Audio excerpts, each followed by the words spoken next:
Hey, I'm trying to live until I die.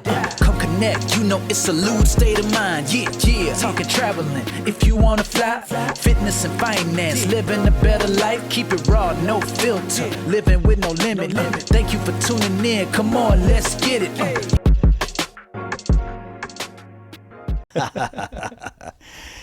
Hey, mate. Yeah, How you going? I'm going well. Now, for those people that know me, Yeah. know I'm not a big people person.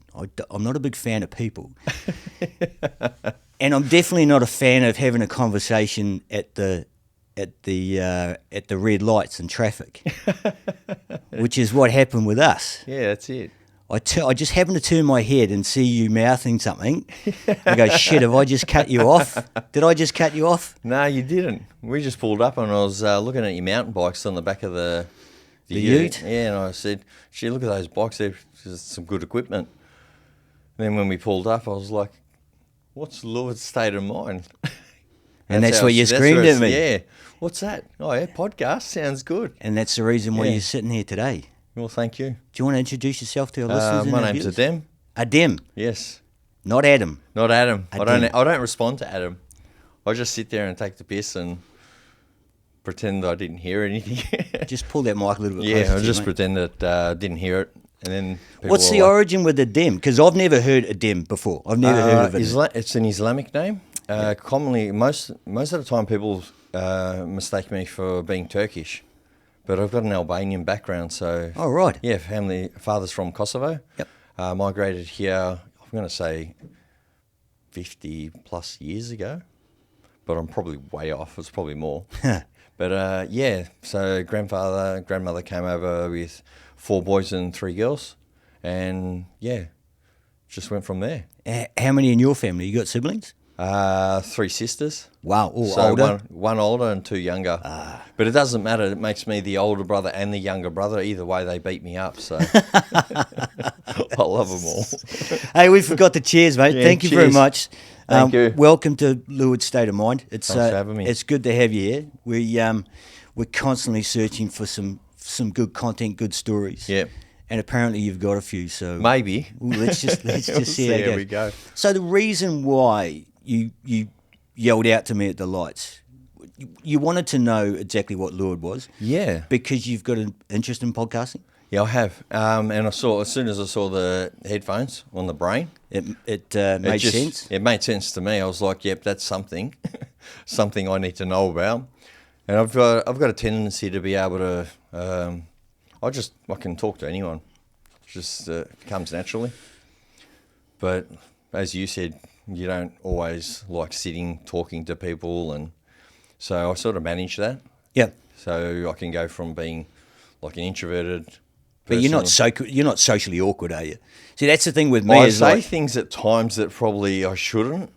I'll just Because say, you're nervous? No, not because I'm nervous. It's like I'll just say it, and people will be like, "You can't say that," and I'll be like, "Why? It's funny."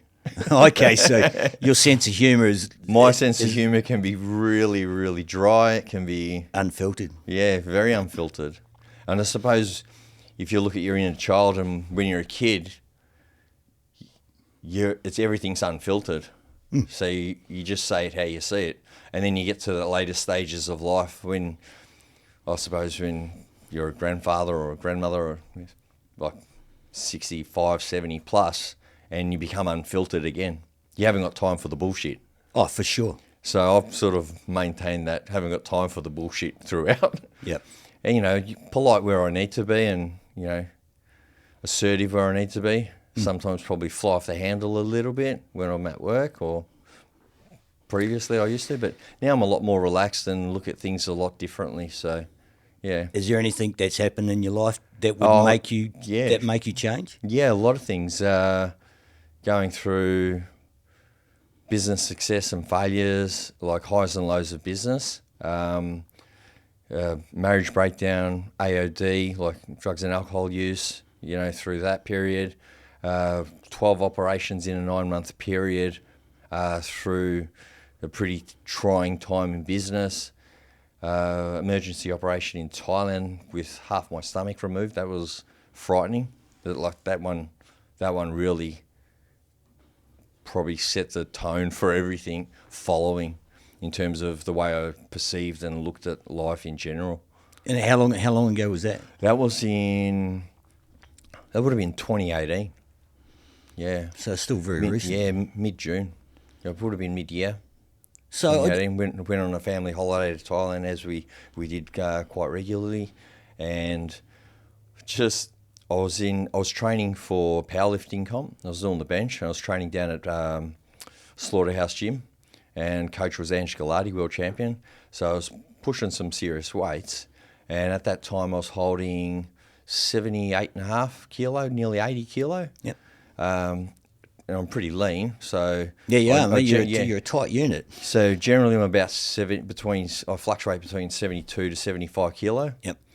And I was obviously training pretty heavily and pushing big weights, and took a break, went on holidays. But during the holiday, when we landed in Thailand, I was really bloated. Like, stomach was out here. Yeah. You look at the photos, I was wearing Havianas, and I was like, gee, that was just bursting out of those. And I was like, what's going on? It didn't feel right. Yeah. We ended up going from Bangkok up to just near Chiang Mai to see some family, because my ex-partner's Thai background. Touching the day was no good. I've been warned. Yeah, but it's all right. It's all right. But so we're up there with the kids, son Aiden and daughter Jenna, and my ex and the family were all up there. And I was driving around. I grabbed the scooter and went for a ride. Grabbed some, what did I grab? Chicken skewers and a som tam or something like that off the street. Bit of a Thai green salad. Yep. Papaya salad, and came back and I was like, I've got a gut ache. And over there, they're like, you have a tawny like a singer. Mm. So you're having a singer, you got to drink them quick so they don't get warm. Oh, for sure. And I've had one, and that night I went to bed. You know what the Thai temperature's like, and you go further up north, it's even more humid and a lot hotter. And I started sweating, like really just burning up. And next thing you know, I'm shivering, I'm really cold. And I couldn't work it out. So with the family, we were in, you get a bus, you get a driver, and they drive you to wherever you need. Yeah. And as we were driving back, because I had the worst night there, probably there for a few nights, but that last night was like horrifying. As we're driving down, they stopped off at a chemist, and we got some Nurofen. And anything you buy over there is twice the strength. So you get Panadol, paracetamol, 500 milligrams. Yeah, it's 1,000 over there. You get the Nurofen, whatever it is. And Nurofen's not good for your stomach because it burns holes. You get ulcers and things like that. Yeah. Anyway, I've had a handful of Nurofen to try and kill the pain. And when we got back to mother-in-law's apartment in Bangkok, I was like, I don't feel well. Like, I've got to lie down. So they all went out to dinner, and I was just in the apartment sitting there. I decided to have some rice, a bit of stir fry. Next thing you know, I'm in excruciating pain. Like, this pain, I've never felt anything like it. And I was killed. It was in your gut. It was in my stomach, and I was just, because I kept saying, we all thought it was food poisoning. Well, with food poisoning, you normally shit and spew it out, don't you? You do. It goes, yeah. You know, it's got to get out of you. Yeah, that's right. But this, I couldn't go to the toilet. I couldn't do anything. So I was in a lot of pain. So I called up the ex and said, hey, something's not right. So they've rushed back. Next thing you know, they're like, okay, because you're in a tower, you're in an apartment complex. Yeah. We're up there, and I'm like, I couldn't even walk. So most of those gated communities have security and stuff. The security have come up to whatever floor we're on, like 20th floor, with a wheelchair. And they wheeled me out, and I'm screaming like, oh, this is no good. And if you know what Thailand traffic's like any time of the day, so Bangkok from where we were is, say, 15k away, so it's like Moorabbin to the CBD. Yep. But over there, 15k in traffic, like any hour of the day, is a 2-hour trip.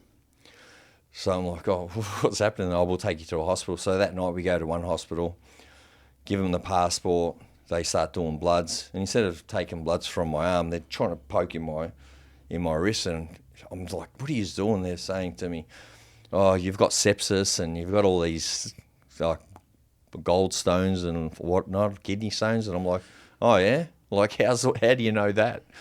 Anyway, they give me some pain relief. And how did they know that? What were they? Well, they didn't. How were they making that assumption?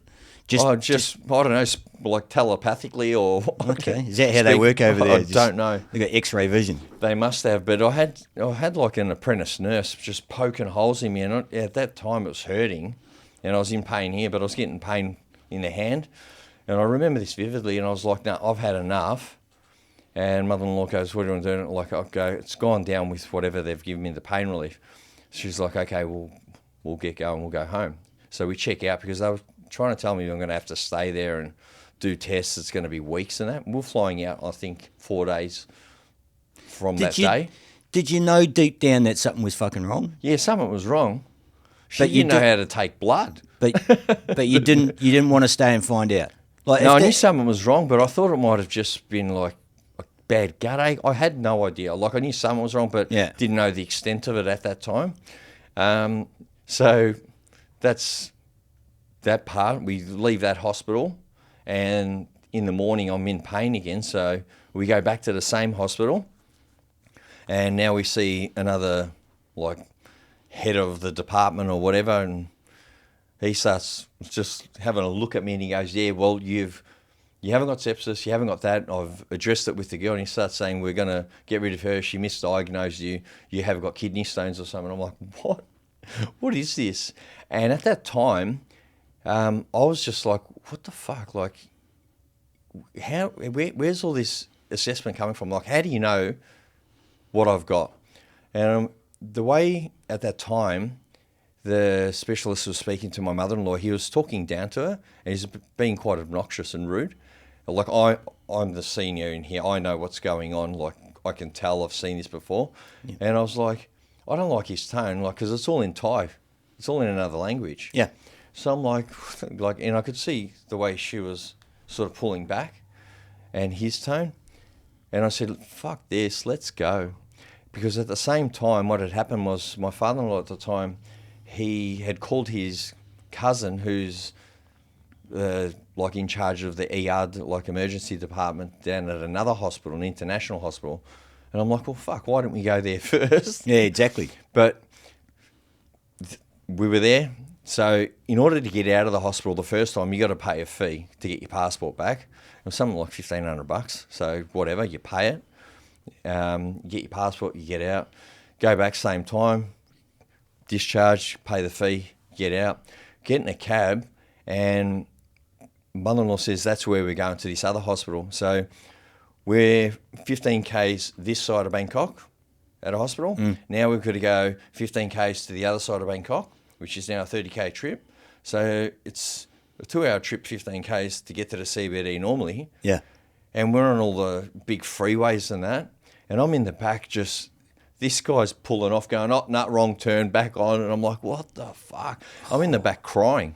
Yeah. Like, I'm a grown-ass man, and I'm sitting there crying, like, like, you got to get me there quick, hurry up. Yep. She's like, I'm sorry, like, he doesn't know where he's going. I'm like, get a map or do something. Like, what the fuck? Like, you know, anyway, we get to the hospital, get in a chair, hand over the passport again, and this time get whisked straight into X-ray. They're like, we're going to X-ray you. Oh, that'd be the first thing you do, Yeah, well, wouldn't it? I don't know. I'm not a doctor. X-ray but yeah, or a CT or that's something it, like you know, that. ultrasound, like, Yeah, check yeah. it out. Yep.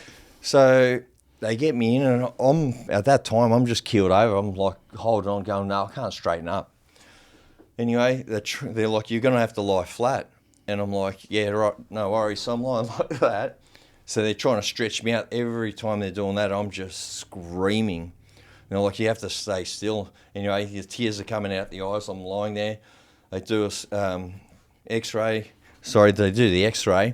And then from there, they get me to stand up and hug it and do all of that. And then they do an ultrasound and check it out.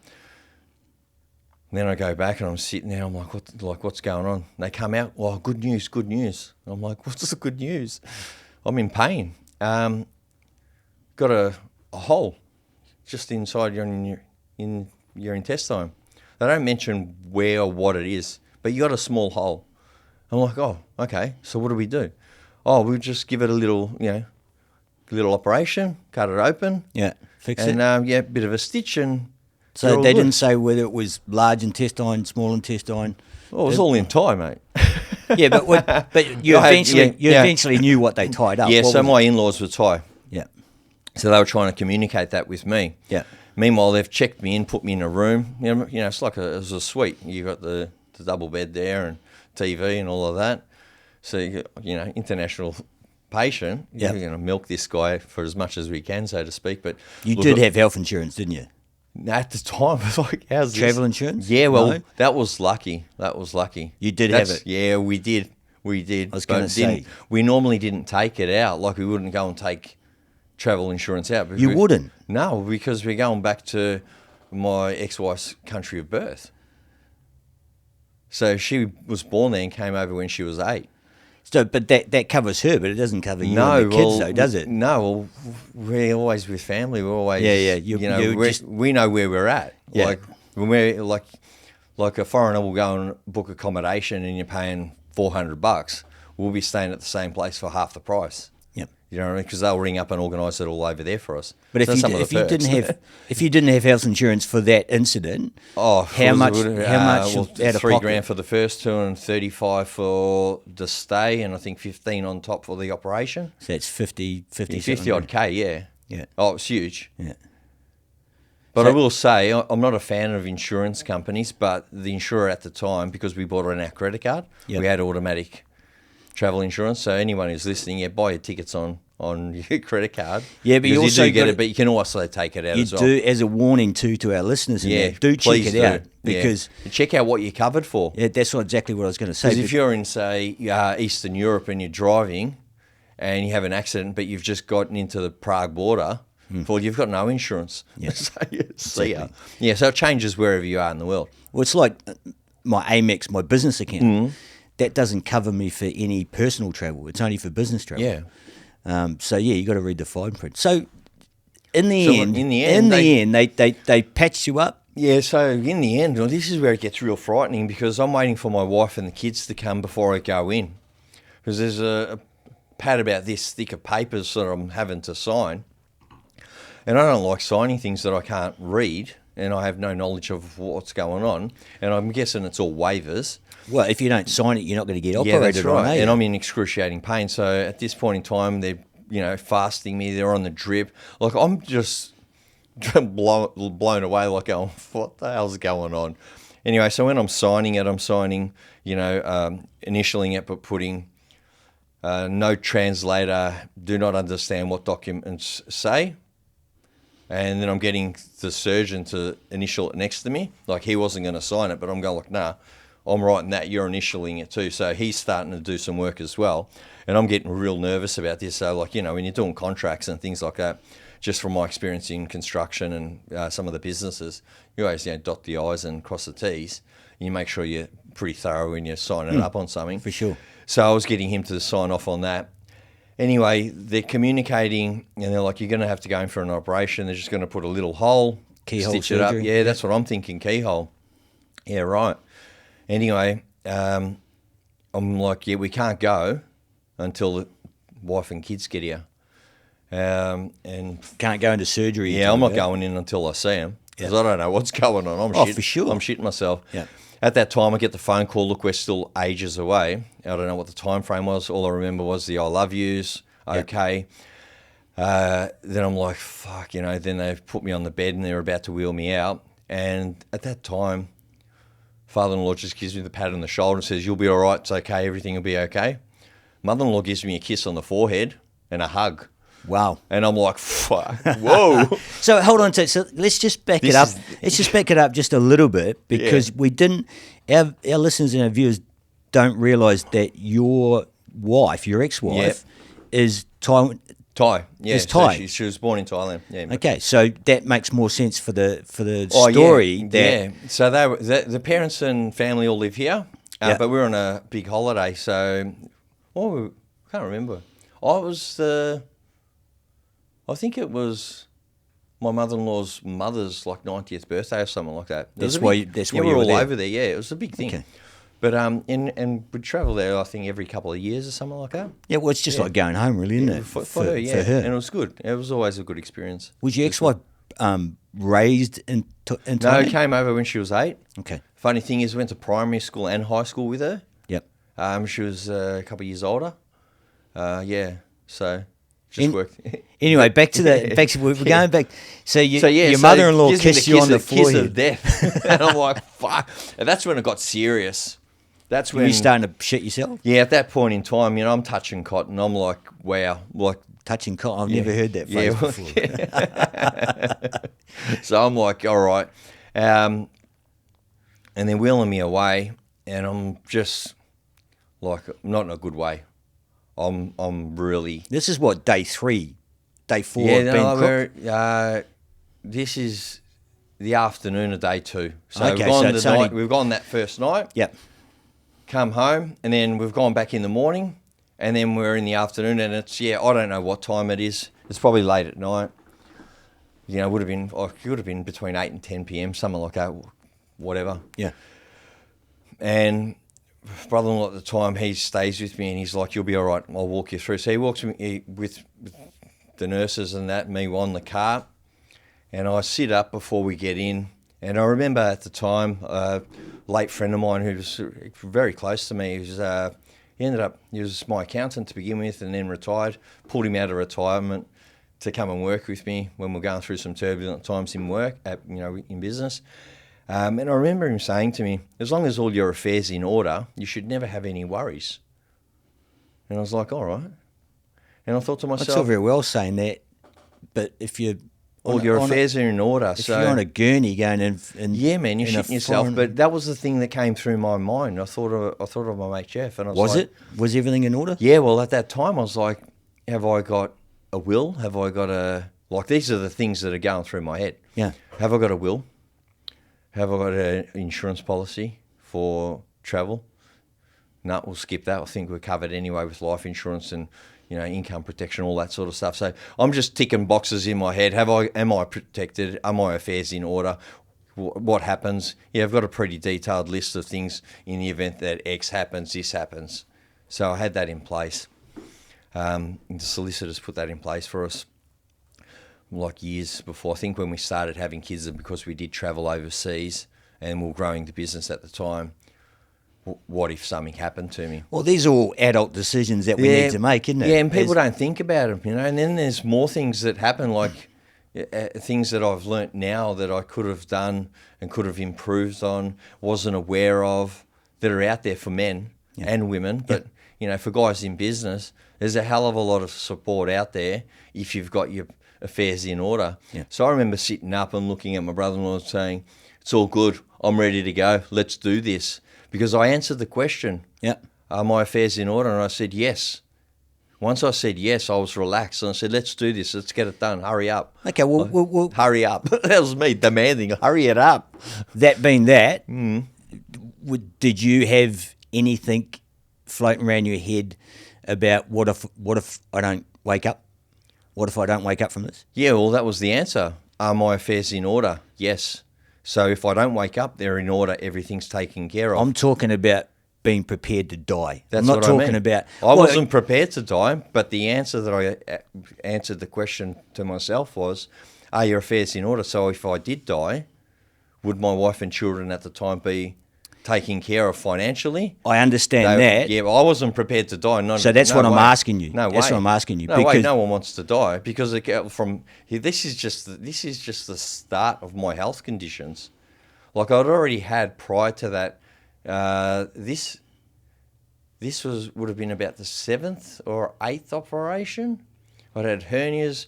I'd lost motor control skills in my left arm from a pinched ulnar nerve from an accident. I went off a bridge in '96 in a car accident. I was a passenger. I went off a bridge there. So like I've already got medical trauma, so which I'm unaware of. Yeah. But yeah, so umbilical hernia just from training. I had a lot of like hernias from a result of Sounds like you're pushing fucking too much weight. Man, I was pushing at that time. I was pushing. It was the Australian, and I pushed the world during preparation, which was 107 and a half. 107 and a half kilos for my weight, height, and age. It was like at that time I was probably at 72, 73 kilos. Yeah. It's a bit of weight. Yeah, it's not bad. Yeah. So I was pretty happy with that. Got some good videos. Great. Yeah, That's love what you it. want, man. Yeah, you want Photos some and videos, memories, you you know. want So, yeah, like I'd already had a heap of operations. This one was just another one, and yeah, I wasn't prepared to die, but I answered the questions that in the event that anything happened, Yep. things would be taken care of downstream. So, anyway, we go in. I'm thinking it's a keyhole surgery, just a couple stitches, and I'm out. This is where it gets funny. Like, I don't know, I laugh about it now. But when I think back on it, when you're any other operation, you come out of the theatre and you go into a recovery room. Yeah.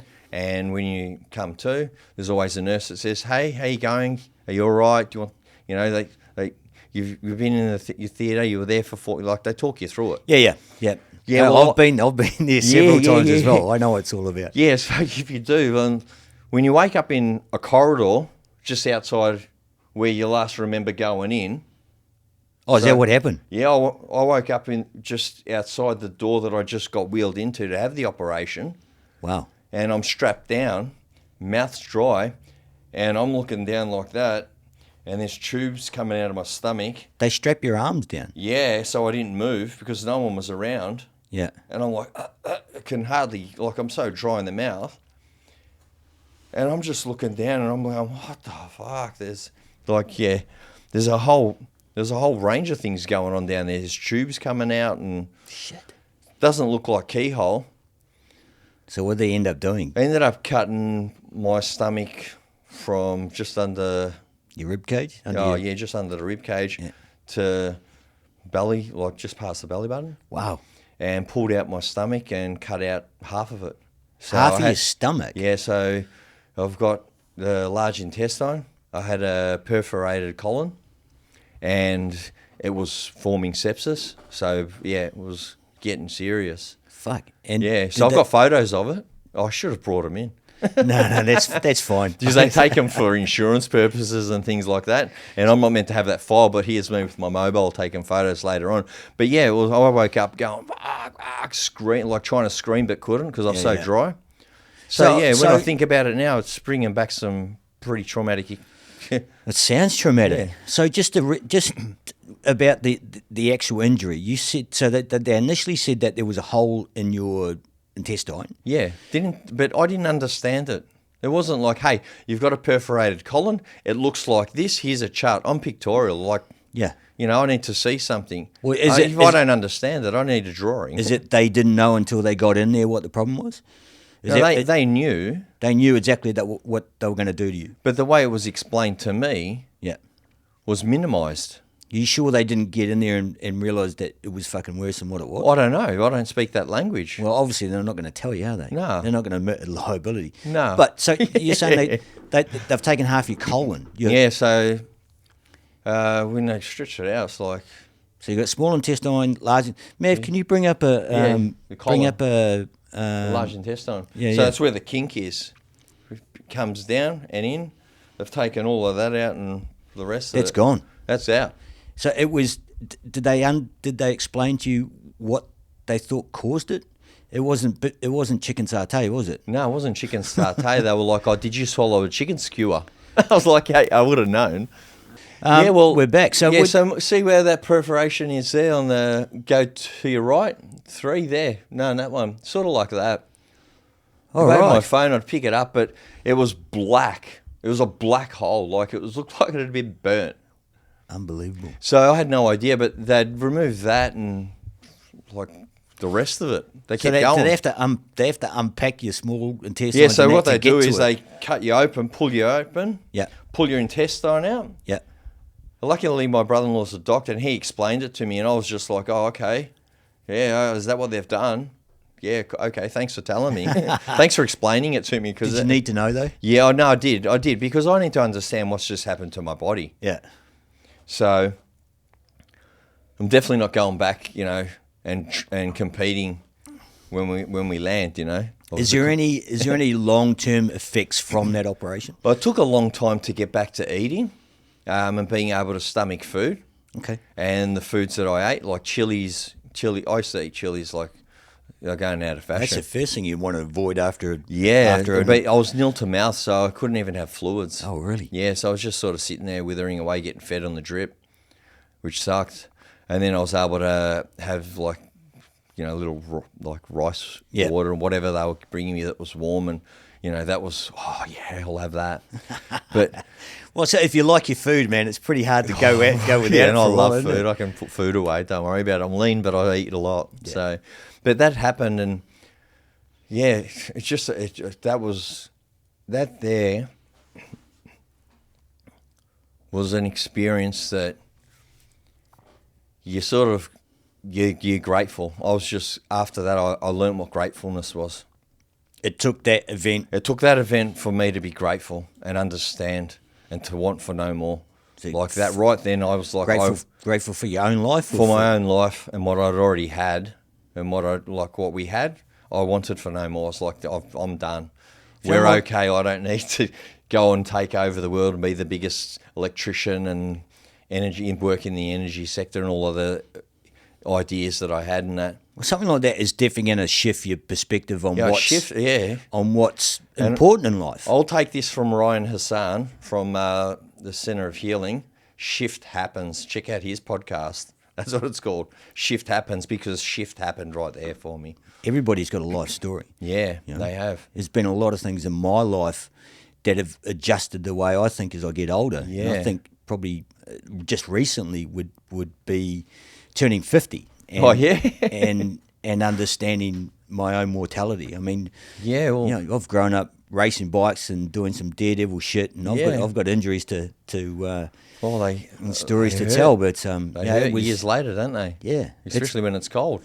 I mean, as a man, you're brought up to believe that you have to work and provide. Yep. And be strong. Be strong. Exactly. You're the warrior. When you go out those doors in the morning, you're the warrior. Yep. You're in battle. Yep. And when you come home, your partner nurses you back to health, or Yep. Look, I'm not a big I'm not a big fan of hustle porn and all these catchphrases and stuff like that. But as I said, I do understand that my journey has led me to a point like what I'm doing now. Yeah. I've got to the point where I understand that I need to. This is not about fame. It's not about wealth. It's not about notoriety. I mean, you won't see us all over Insta and that with shorts and reels and stuff. Yeah. It's about educating and facilitating. It's about giving people an opportunity to come getting tell the their conversation going. Having just having real conversations. And that's why I remember people, so if we're talking, one of the reasons why you are here today is that you have an interest in wanting to do a podcast, and we'll get into those reasons shortly.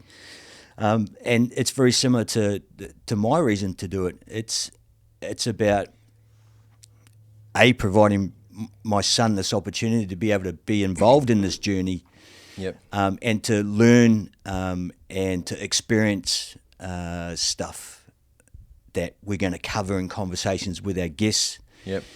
It's about me educating our listeners, and as I said, facilitating so that we can get people like you in here to tell stories, and to teach our listeners and our viewers, or not teach, but to pass on knowledge and to pass on experiences.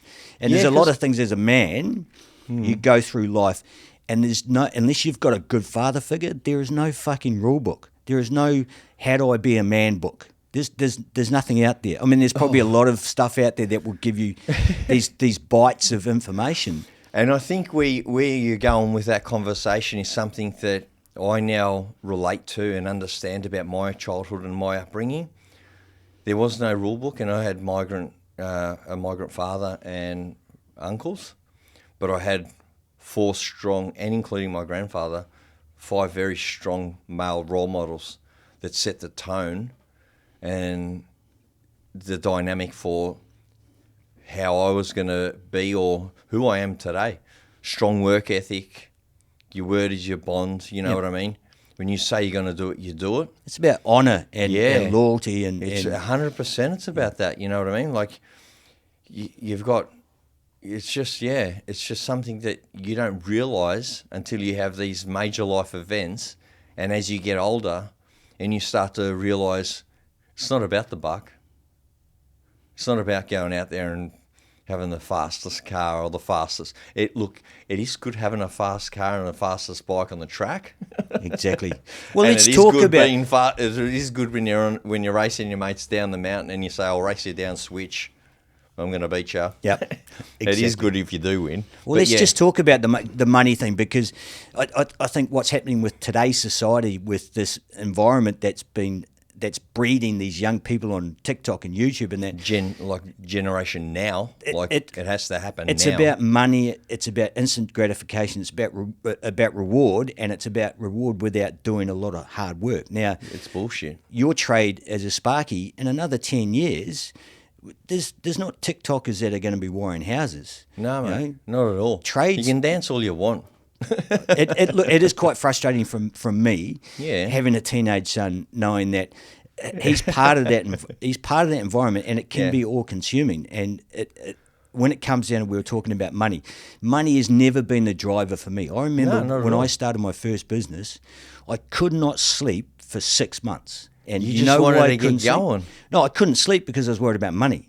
That was the problem. How am I going to pay my staff? How am I going to pay my overheads? Okay. I've got rent, I've got fuel, I've got insurances. Well, how's that going to happen? And was that a fear of failure or a fear? Of course, it's a fear of failure. I had a fear of failure and something else, because you're now taking on the responsibility of everyone else's problems by employing people. So you've already taken on that ownership before you've started. That's huge. Well, in business, that was how that's part of the rule book. If you want to build a business, you need staff. And you do. And as I said, for that first 6 months, I could not sleep. And I got to a point where I said, I can't, this is not healthy. It's not what I want. Business was great. I was learning, we were prospering. It's the first time someone's ever said that I've ever heard someone. Really? Yeah, to me, I've never heard that. Well, I got to the point. I've heard of sleepless nights because of worrying about not getting paid. But that's all part and parcel. As I said, that's all part and parcel. So yours is, but you're before that. Yeah, a fear of failure before you've even gotten out there. So there was a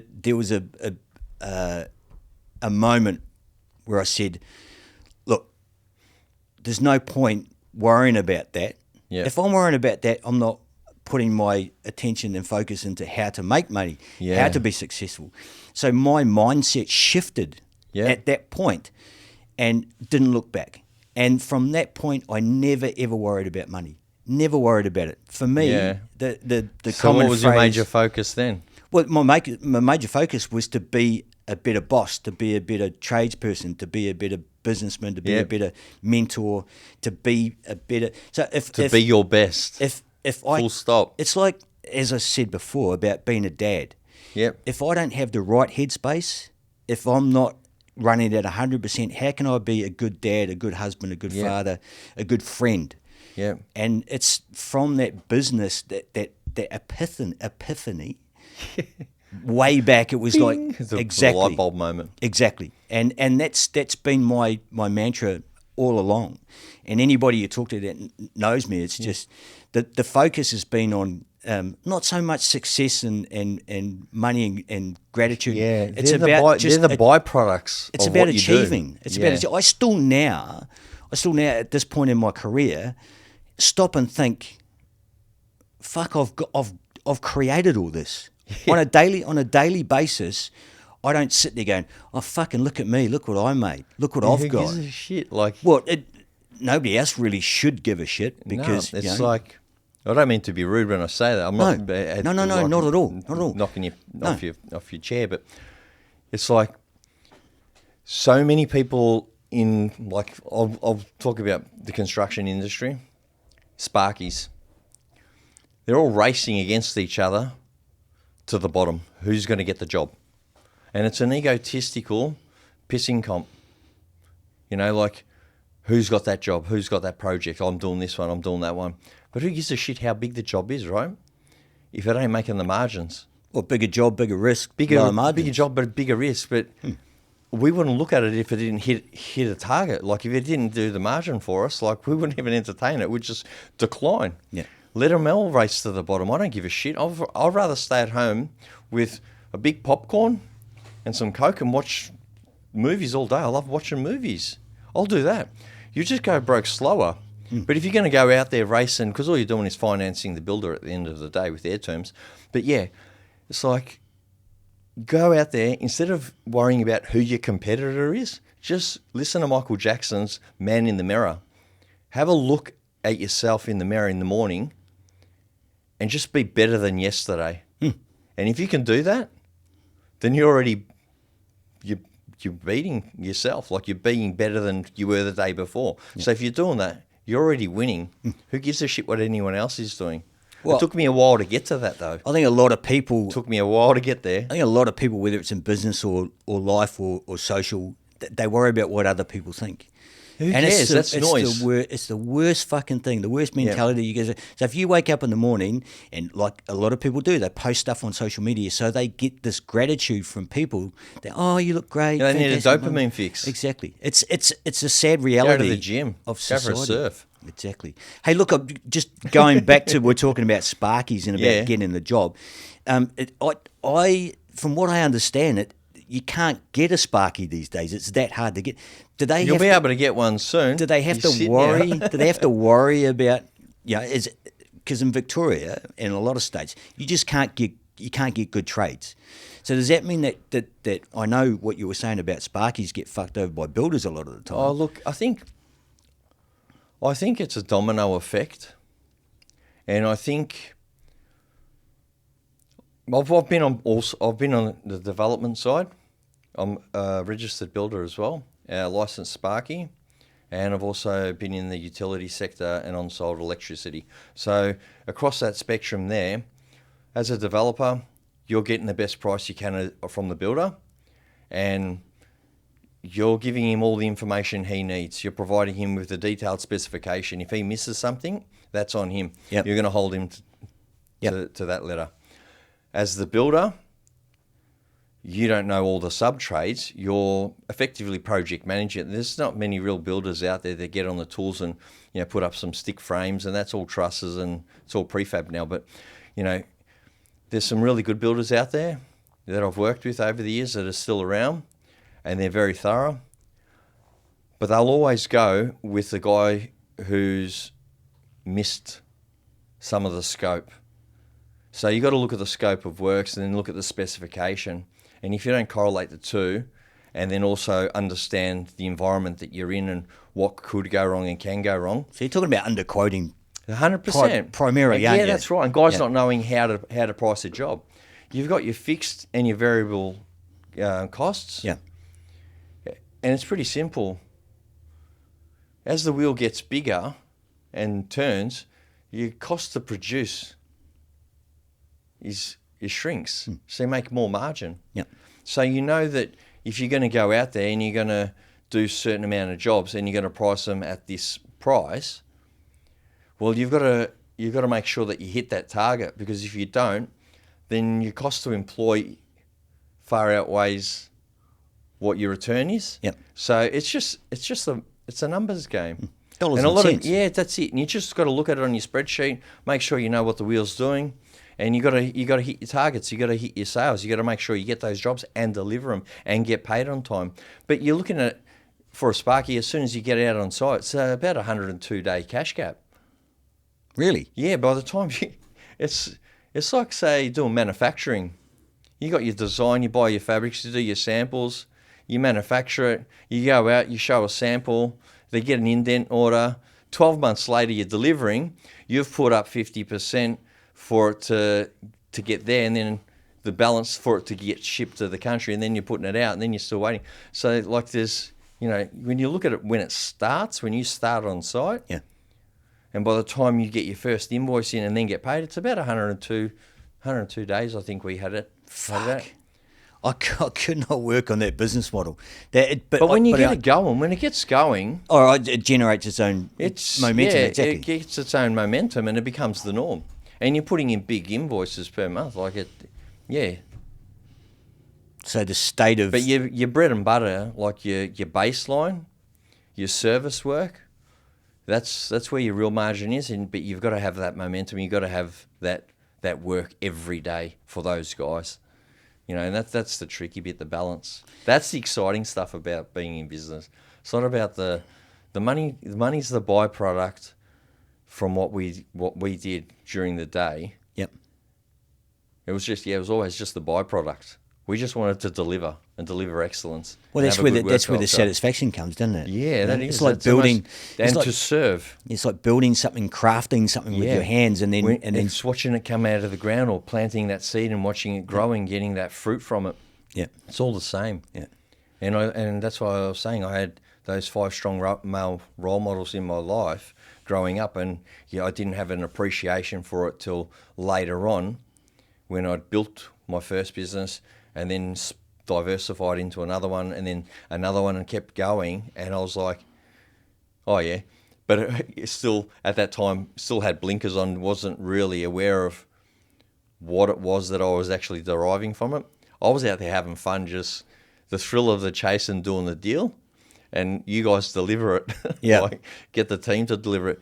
But later on, and after the health issues, and like the column was the operation in Thailand was the biggest one, where I actually started to really assess things and go, okay, what is it? What is it that I am doing?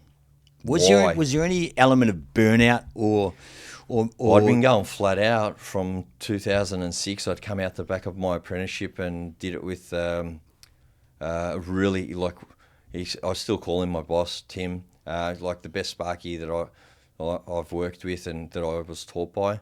Just gave me that ability to understand the dangers, respect it, but not be scared of it.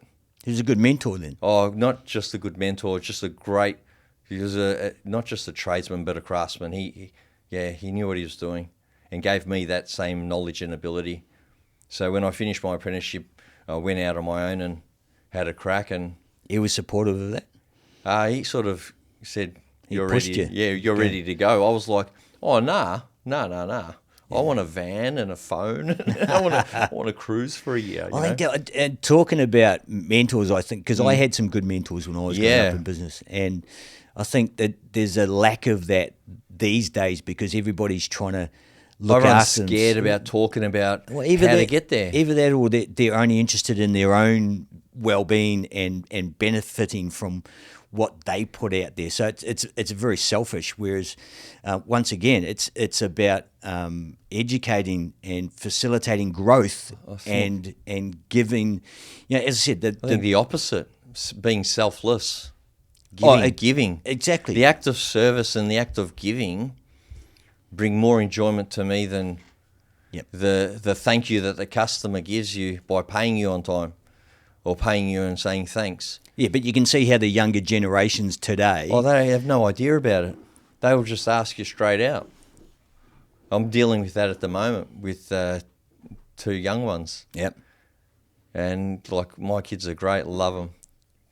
Very intelligent. My son's super smart. But I'm always like, okay, you're going to have to put this forward and sell it to me. How old are your kids? 12 and 10. Aiden's 12 and Jenna's 10. So, yeah, that's interesting because they've got that now mentality. Push a button, exactly, and it happens now. So what are you doing to mitigate that as a father? As a father? Yeah. Well, these are the conversations and the topics that are starting to come up now. Obviously, we're separated and the kids aren't with me. So that's tricky. That's tricky, and I'm still trying to work through that. But I don't know how long that'll take because it's been a while now, but we'll get there eventually. I've got a lot of faith and a very strong belief system. I'm also, as impatient as I may seem, I am very patient. Like belief system. We're not talking spiritually. You could say spiritually, religiously, but just a belief, an unequivocal belief in myself and my ability to do and to overcome obstacles or any of the challenges. I bet you there's not a lot of young people that can say exactly the fucking same thing as I what don't you think just they said. know what obstacles are. Oh. other than the obstacles they see in Roblox or Fortnite. It's funny because we keep referencing, And I can't play either of them. I don't know. we keep referencing the youth and our disappointment in them. But we were there once. And my 14-year-old son sitting over there, and he's probably rolling his fucking eyes. Yeah, but this is the difference. The difference is the digital era, whereas they've got that ability to understand this like real quick because they know how to access that information faster than what we would. So, like, well, I'll speak for myself. I know what I need to find, and now I understand the power. I've known for a while the power of the internet and where I need to go to access what I want when I want it. But generally, for me, it's generally about knowledge, learning something. It's not about, I've got a short attention span. I bet Mario Kart's is about as much as I can handle, or Space Invaders, or Pac-Man. That's about my level. You're showing your age, mate. Yeah. Like, I don't know, like, my mind, I can see all of that happening, and I know what needs to happen, but the hand and brain coordination, it ain't going at the same speed as the kids these days. Well, no, because they've been brought up on that. They're doing this and talking and walking and having Slurpees and moving chessboards and flicking their home. Like, they've got multiple things. Like, their frontal lobe is just like the one issue. Huge. The one issue I have is that with all this information that's readily available, we're creating more and more stupid fucking humans because they can't differentiate between truths and lies. And there's a whole lot of shit on the internet. Oh, like, hell that's the one thing I've realised people get sucked into recently is that if anybody can put anything out on the internet and it could be complete and utter shit. Which most of it is. The content these days is, I mean, it's just unbelievable. Yeah. And we're expecting our youth to differentiate between truth and lies.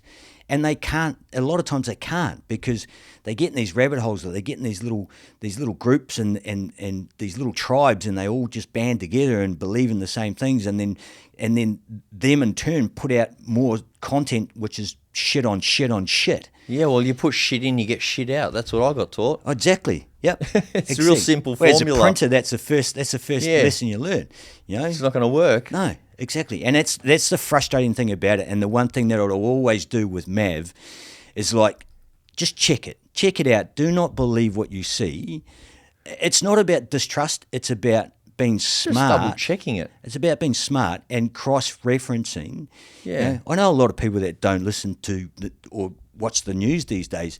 They just flat out fucking go, it's lies, it's bullshit. Oh, yeah, I'm not interested in, I turned that off years ago. I just stopped watching it.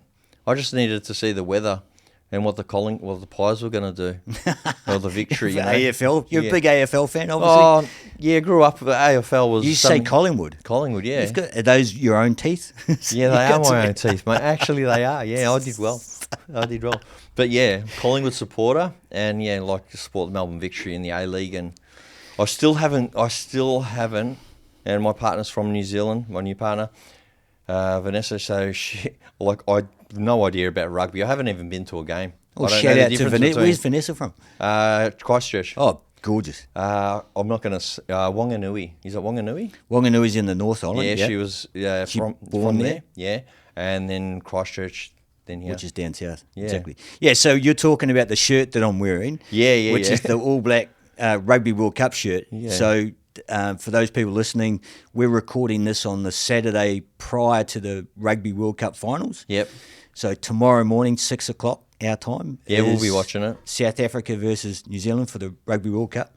I'm predicting a 12-plus win for the All Blacks. So if that doesn't happen, we're going to have to edit that out. So just timestamp that, Mav, just in case we need to edit that one out. I have no idea how they score or what they do. All I know is it's pretty brutal. Oh, look, it's a tough sport. It's part of our DNA as a New Zealander. It's just ingrained in you, and which is great because even though I've been here for 20 years, I haven't lost my identity as a Kiwi, as a New Zealander. Yeah, that's good. You know? I came over here, I assimilated like good immigrants should. Yeah. Apparently. Yeah. But never lost touch with where I grew up, where I came from. That's How long did it take you to settle in this country? So I joke it took me 32 years to get out of New Zealand. Yeah. So you get less for murder, I think. But I got out when I was 32. Yeah. 32. So yeah, just over 20 years here. Okay. And I always say that it was the best move that I ever made. But did you have to go home to realise that, or you? No, I definitely run my course. So I'd been in business since I was 20. Yep. Went through a divorce. Yep. The catalyst was actually my dog dying. Oh yeah. So once my dog died, it was like, fuck it, there's nothing else holding me here. Yeah. And it was like, I've got to go. I had to go. And the funny thing about it is I was just talking to another buddy from NZ last week. Yeah. And he's so disillusioned with the state. He's a businessman as well too. Yep. He's so disillusioned with the state of New Zealand. He said, this country's fucked. I want to fucking get out of here. But he's in a situation with family and that he can't just drop tools. Yeah. And because he owns businesses, he can't just drop tools and leave. But Yeah. I know It makes it hard. There's been a couple recently, Yeah. friends that I grew up with that have relocated with their families, just picked up and they're here now. And it's like you see it on Facebook. All right, you're in Melbourne. Yeah. Sweet. Hey, dude, do you want a hand? I've got a ute if you need something to move. Yeah. But it's happening more and more. There's been a big exodus from NZ. It's a beautiful country. Oh, tell me about it. It's great There's people. So much you can do there if you love the outdoors and. Yeah, I think the government, the government for the last 6 years has pretty much fucked everything. Taxes are high. COVID Sounds like fucked every things. country. Exactly. They should just govern countries instead of trying to run businesses. Yeah, it's sad. But we'll take a break. This podcast is brought to you in part by Buckfast. What is Buckfast, you ask? Well, let me tell you. It's better known as Bucky, and it's an internationally enjoyed, unique tasting tonic wine. It's equally rich in heritage as it is in taste. It packs a punch from 15% alcohol and about the same amount of caffeine as a well-known drink that gives you wings. Buckfast's enjoyment is only rivaled by its versatility from the cooking pot to the wine or cocktail glass. Drink it straight, mix it in a Negroni, or use it as a marinade. Available Australia-wide and distributed by Beeblebrox Beverages. Visit beeblebrox.com.au to find your closest stockist and buckfast.com for cocktail and recipe ideas. How are those nerves, buddy? They got Yeah, they're all right. It's a really nice environment in here. It is. It's easy once you settle in.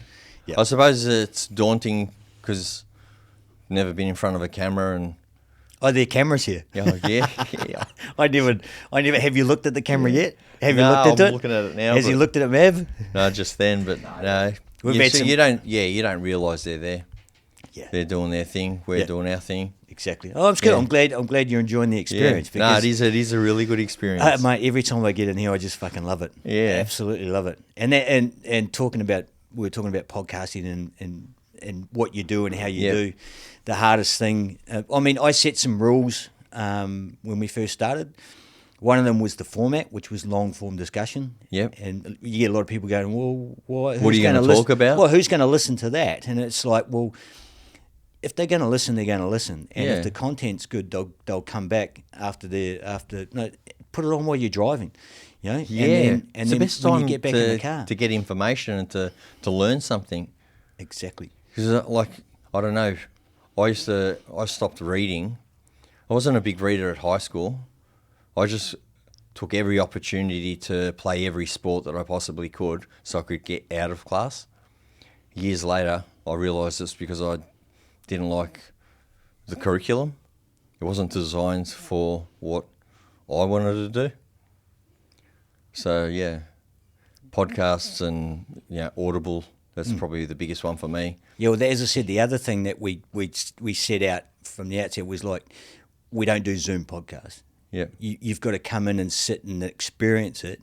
Yeah. Because it's It is an experience. that's part of it is Yeah. the sitting down and the nervousness, and then it's putting on the cans Yeah. and relaxing, having a drink, Yep. and getting into a one-on-one conversation or 1-on-3 or 1-on-4, and about conversing. And as I said, with this day and age, with all this instant gratification. The long form discussion is very foreign to a lot of people, and that's what I wanted right from there, and that's what I'm going to stick with. They want to know, like, hurry up, like, get to the point. Get to the fucking point, dude. But what do you mean? Like, I'm trying to get to the point, but you keep cutting in. That's what I'm like. I'm not doing that, am I? No. I struggle with that with people that are younger. Yeah.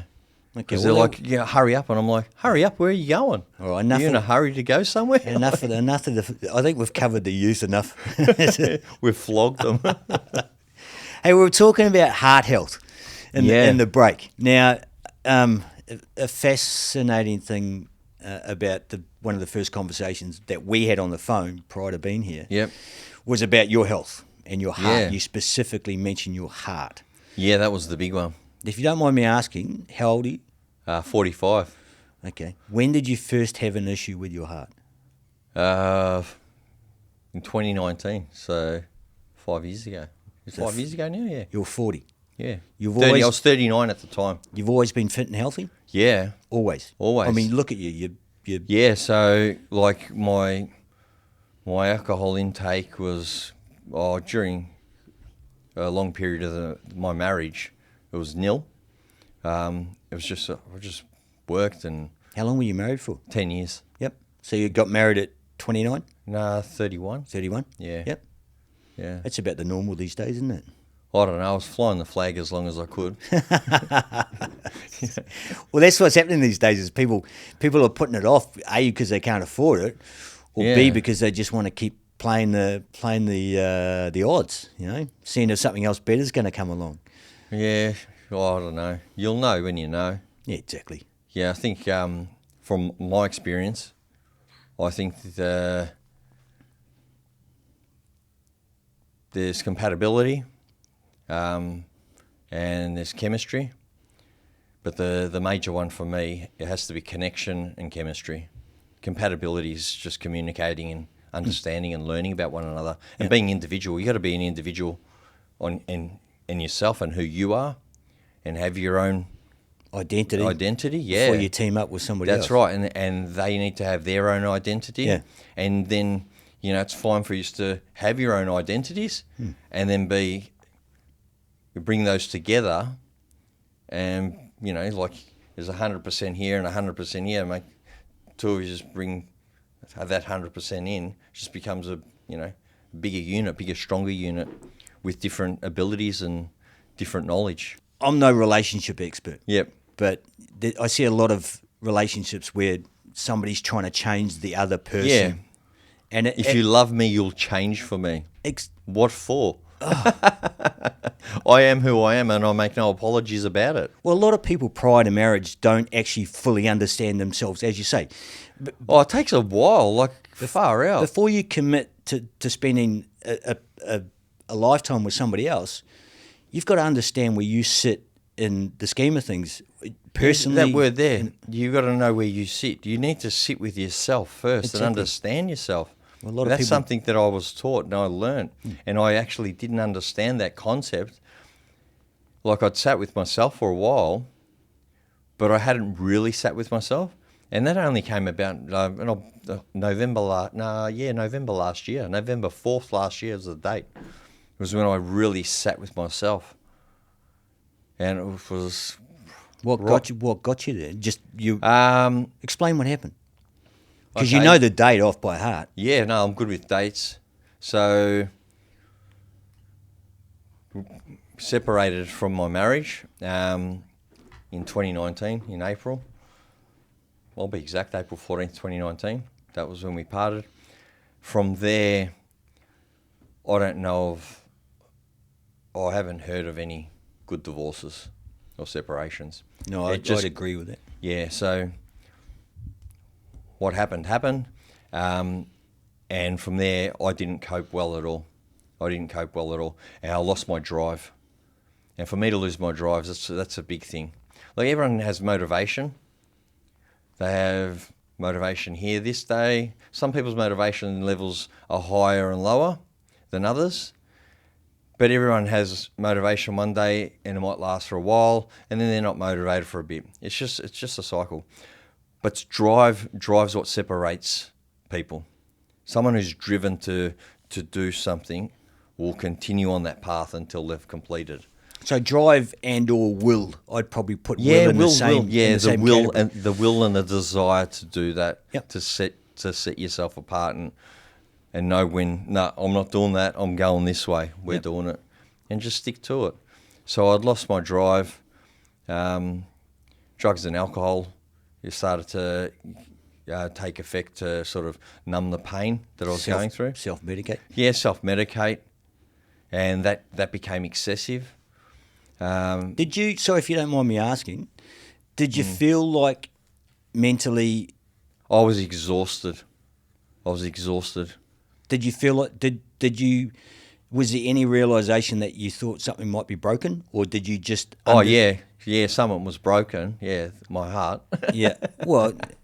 Literally. But that's what happened in the end, yeah. Oh, for sure. It's as you say, nobody fucking wins. No, nobody at wins. a divorce or Yeah. a divorce where you've got kids involved. Oh, yeah, it's even harder. That's the worst case scenario. I've done the same thing. I've gone through the same journey that you've gone through, and exactly the same thing happened to me. Yeah. I fell off a fucking cliff. Yeah. I didn't fall, I jumped. I didn't even realize. I didn't even realize you could get that low. Yeah. You know, that's As a human, I didn't think that was possible. You just lose that drive and that passion, that love that you have to do what you do and to be the best at what you do.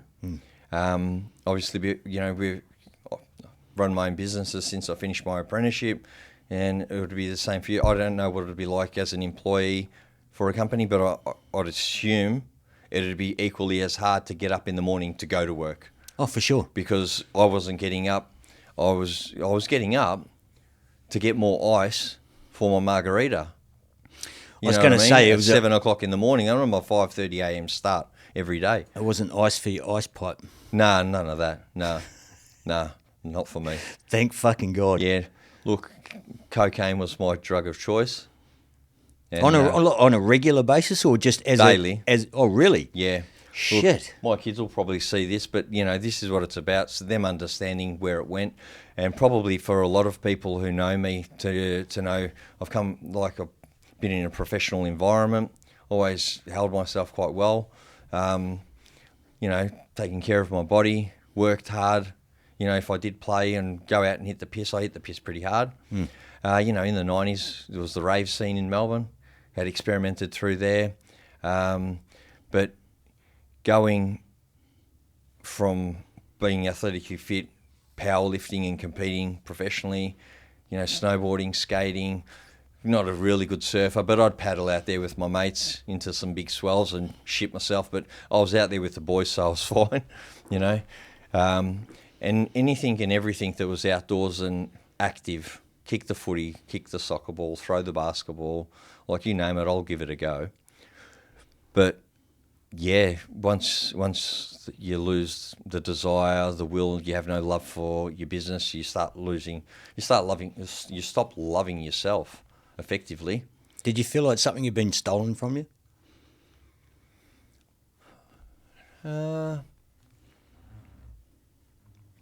No, not stolen. Not stolen. Can you describe it? Because I mean, the feeling that I had, I just lost the desire. But something had been taken from you. No, not taken. No, not taken. Your family had been taken from you. Oh, look, yeah, so that's sort of a touchy subject. We shouldn't probably delve into that too deeply because we're still going through a lot of that at the moment. But I would say, it's stolen. It wasn't like someone had stolen. Taken's probably the better word. But how can I? No, taken, not taken or stolen. They're not the feelings that I was experiencing. What I felt was failure. Because I was successful in business. Why couldn't you be successful in what marriage? happened here? Why can't I, I am a man. I will fix it. Yes. You know, I will provide. I will provide, I will fix. There's a problem, let's fix it. You know, like So you just being a male 101. I'll fix the problem. So that the problem didn't need fixing. It just needed communication. it's a sense of failure. Yeah, so for me, it wasn't taken or stolen. It was a sense of failure. And then I was like, well, what for? Like, what am I doing this for? Because if that's not there and that's not complete, then what for? Like, fuck it, let it go. You're talking about the family unit. Yeah, the family unit. What am I going out there that hard for? Yeah. It meant nothing to me without the whole unit. That's why. And it took a while to get back to, well, it actually does mean something to me. It means a hell of a lot. But it's not about what I do and how I do it and what I do. It's why I do what I do. Yeah. It's like, what's his name? Jeez. Know Your Why. That's a book. Is it? Yeah, I'm trying to think. I'll flick you the Audible. Yeah. It's pretty good. I lost my why. Yeah. Like, why get up in the morning when I can just drink that and snort this, you know? And it just went, it went full on. I think the reason that I use words like stolen and taken was that my marriage was ended and what I thought knew as the family unit was taken from me. That was my biggest bugbear about the whole thing, was that it was out of my control and it was taken from me, and there was nothing I could fucking do to fix it. Yeah, and that was the shitty thing about that. It was like, if you've got a family unit and you're a man and you're working hard and you're fucking grinding it out and you're doing what you need to do for your family, and then all of a sudden that's taken away from you, and it's of not your own doing. Yeah, I mean, there's two sides to every story. That's right. But if the marriage breaks down, and you've just been grinding and pumping and you're trying doing to keep everything to do to make it happen. Yeah, to be a father and a husband. So you've got this vision in your head and an ideal, and whether it's like, for me, like I said, I had 5 very strong male role models. And for me, it was, what was instilled in me at a young age was hard work. A very, very strong hard work ethic. Same with me. So that's, if something's not working within the business, you work harder at it. You train. It's like anything. You want to be the best at it, you just train at it and you do it consistently, repetitively, and you don't change it if it's winning. Or if it needs tightening or adjusting, you tweak it. It's like when you're at the gym, you're pressing weights, but you work out a better way to push the bigger weights because you're pushing it through your legs, not, so you're arching your back more and you're getting more power because you're pushing that weight from your legs through. But as you said, it's so about different. You've got to have an understanding of what you're doing. It's about that opportunity to put it right or to make it better. And when that's taken away from you and you don't have an opportunity, or one party's not prepared to communicate at a level that you're prepared to communicate, maybe they were at one time and you weren't, and now you are and they're not. There's so many variables there, and there's a lot of moving parts. Oh, for sure. And then you've got other external factors now that are thrown in there that are costing money to tell you what to do, and you're like, oh yeah, right. So it's interesting. It is. It's a fucking shit fest. And for anybody going through a separation, the advice that I would give to them is just communicate. 100% communicate. And get on the phone, talk to family. Just get straight back to your network. Your support network's going to be your biggest help if your support network is prepared to listen to you and understand you instead of telling you what you need to do.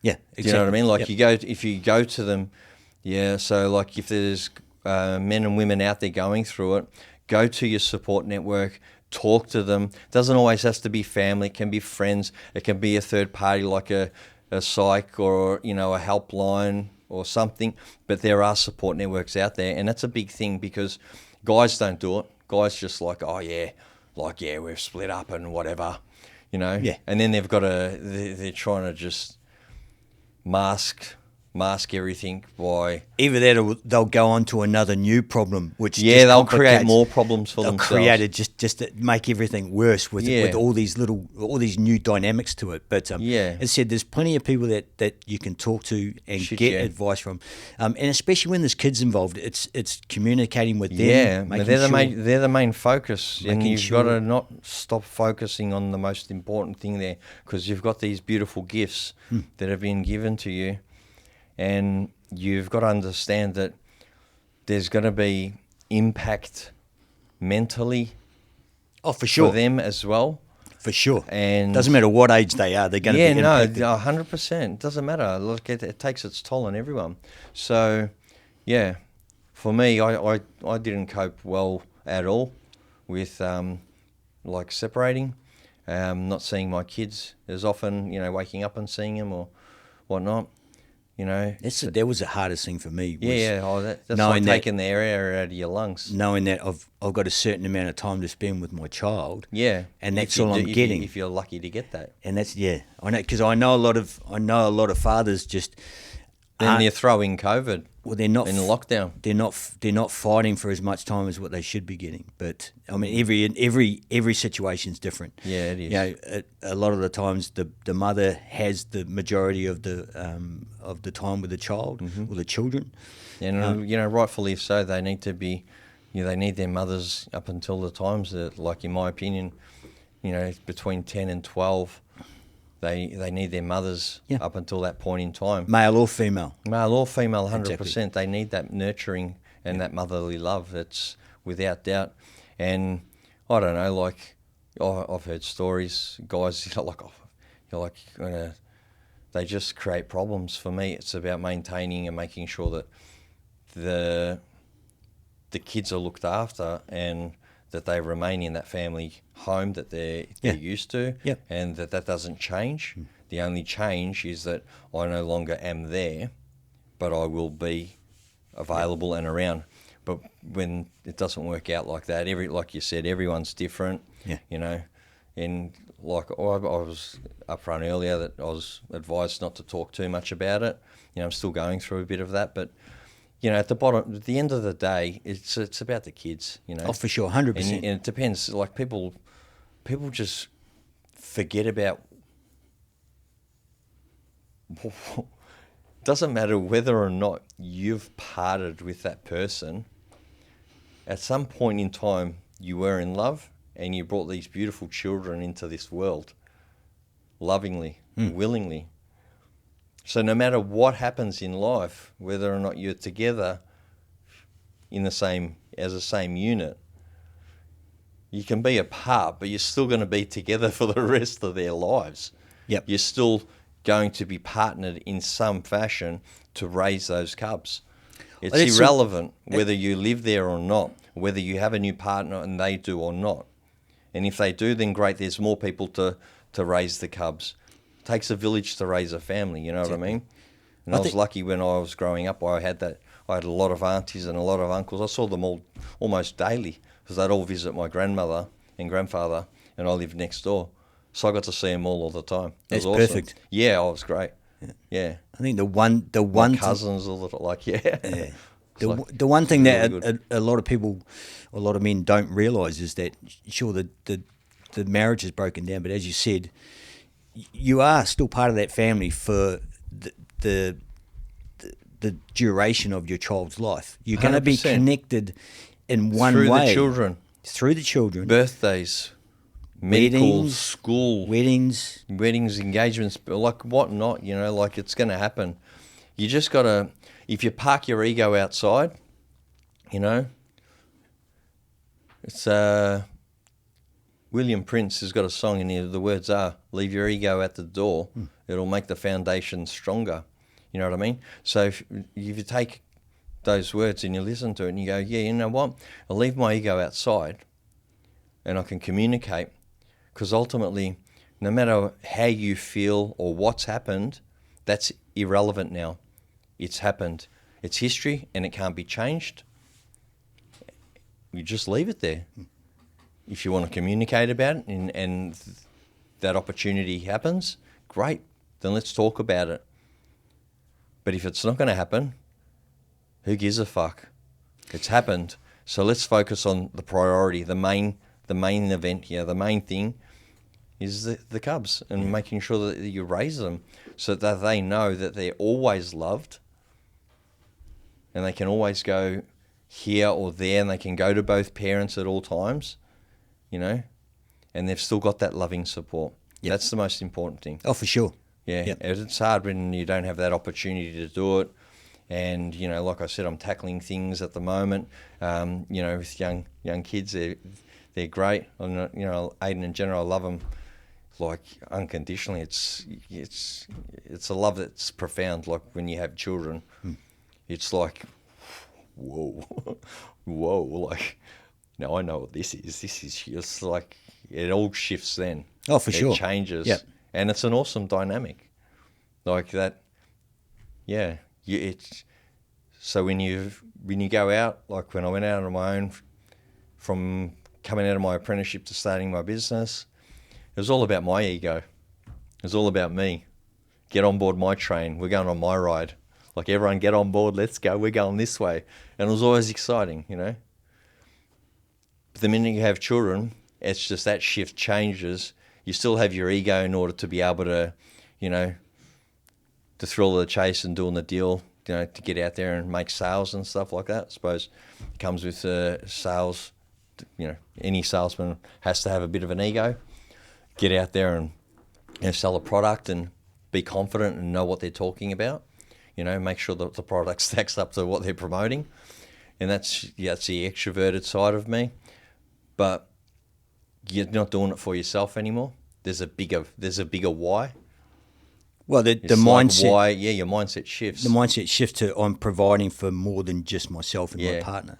So that's like that mindset before, where you're like really nervous about providing for all these other people. That, for me, that wasn't like, not even in a thought in my mind. I was doing this, and I was going to succeed at that, and I was going to have X amount of people working, and we were going to do this, and this is how the culture will be, and this is how I envisaged it would happen, and it did. It wasn't a worry, but I took on the responsibility, like when the GFC hit and there was no work. You take on these responsibilities, but you've got an apprentice who's 10 years older than you, and he's committed to doing. He's left a carpentry background to come and do an apprenticeship because he wants to be an electrician. And he's having his second kid and just bought a house, and his family's in WA, and his missus from New South Wales. They've relocated here. Like, you've got that responsibility. But that didn't sweat me. That was like, yep, no worries, we just keep working. We'll just make it happen. But the minute you have your own kids, it's like, oh yeah, it's another level. That was that's like, for me, it was that, yeah. It's funny because your eyes light up every time you talk about your kids. Yeah. Which is how it should be. Yeah. Regardless of the current situation. It's like, that's it. That's never going to change. It's love that brought them into the world, and whatever's happened's happened. And you either, first you've got to overcome your bullshit that you're going through, and the shit that you're feeding yourself in your own mind, because it's detrimental to your health and your ability to actually function properly as a human. You're all over the shop because you're just beating yourself up about bullshit. Your own worst enemy. Yeah. In a lot of cases. You've got all these thoughts. So you're doing head miles in your head, and you're trying to drown it out by drinking 2 bottles of tequila and smashing bags of Coke daily, you know what I mean? And that's not working for you because you're just doing faster and faster laps in your head. Yep. And they're clouded because you've had that much mezcal. Exactly. It's like, whoa, So once you get over all of that bullshit and you actually start to think about it and you go, what is the issue here? What's important? What's important? Yeah, what's the issue? What's important? What am I focusing on? So there's too much focus on your own bullshit and your own, Was number one your health? My health wasn't. It was like I just felt like a failure. No, but what I'm saying is that you've got to focus on. Oh, you've got to focus on your health, yeah. You've got to Was that at your that physical point, and your mental health, yeah. when you came out of that what we'll call a depression, because it's clearly depression, like you said, like it's you don't clearly- realise you can hit lows that low. No. Like it's another level of low. And even when you're down there, you don't realise that you're down there. Oh no, you're probably. Oh yeah, it's pretty. It's, Because you've got so many, as you say, you can mask it with whatever you you still want. get up in the morning. You have you have a shower and that. You put on your shirt. You put on your uniform. You know what I mean? Yeah. You put on your Big boy pants. You put on your big boy pants. That's it. Yeah. But yeah, what I lost was more than just that unit. It was everything that made me who I am. It was that confidence, and it was noticeable. So how'd you get out of it? What was the catalyst? What was the tipping point? The tipping point Was it So one? the tipping point was, we were talking about Governor Road before, so I'll hit you with that one. I was coming back from Kentucky, KFC, and I got a twister combo with the water, and it was like 26, 28 degrees, and I was heading back to the office in Moorabbin from Edithvale, grabbed my takeaway on the way through, and as I was driving, I'd sculled a bottle of water, so I'd taken off at the intersection. As you Well, it's come just out up the road up here, isn't it? So you take out the intersection, and I'm in the X5, and I'm on 80.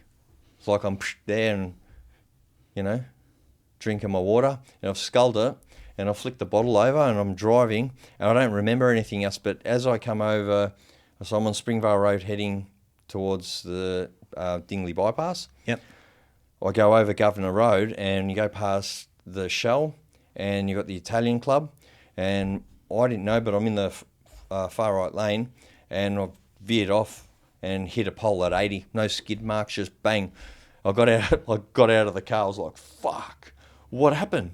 So you're saying you blacked out prior to the accident? I blacked out. And then the accident woke you up. Yeah.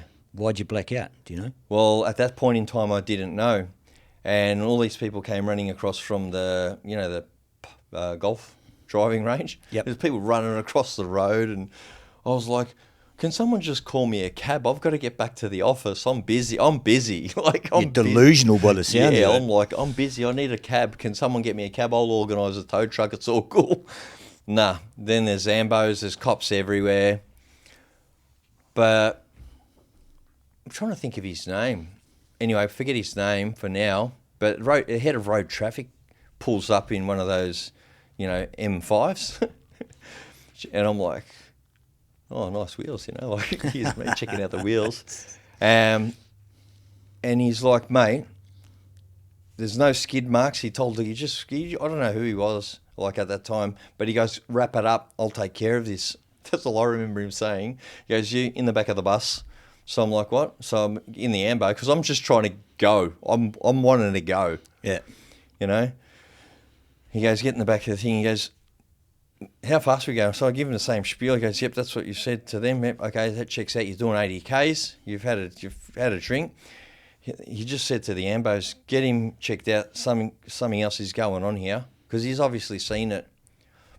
Sergeant Bull or something like that was his last name. But yeah, it was pretty good, because he checked up on me, and I was like, "Oh yeah," like, not everyone gets along with cops. You know what I mean? I've got a pretty heavy foot and had a lot of speeding fines, so. Do you like giving your money away? Do you? Yeah, fuck it, I must. Yeah, suck you're up one a of those spell. guys that don't learn the first time.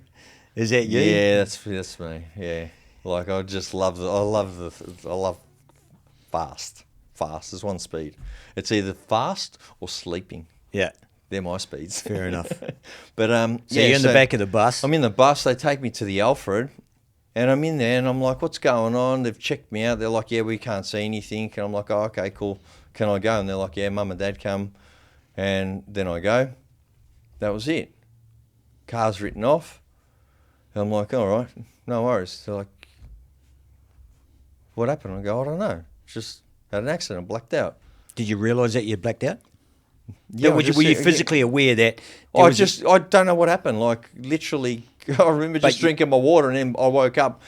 It was like I was in a gun range, like in a shooting range, because it was like all the airbags in an X5 just everywhere. Yeah. And it just was like the smell of gunpowder everywhere. I was like, whoa, what happened? So when I got out, and I was like, whatever. Then I rang the office and said, this is what's happening. Can you sort the car out and find out? Because I had things in the car that I needed, all my stuff. So one of the girls in the office went and sorted that out. And then that night, I remember... But that was it.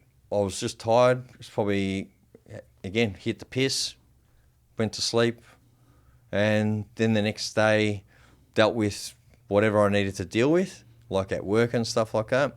But I had my Ducati sitting in the warehouse, so I was like, oh yeah, I've still got wheels. So I was just riding that around, and I wasn't in a good state to be riding that around. But October 10th, I put the car into a pole. So this is the first sign of heart failure where we end up. Then 10 days later, so on the 20th of October, I'm heading to a meeting in the city, and I'm like, Uber? Nah, we'll take the Ducati. So I've got slacks on and, dress shoes, riding jacket, gloves, helmet. Yep. And I'm like, yep, I'm ready. Phone. Go to the local cafe, have a latte, and I'm on Chesterville Road, and I go to the Chesterville Road extension, and as I turn around the corner, I come around, I turn left, and then it sweeps around.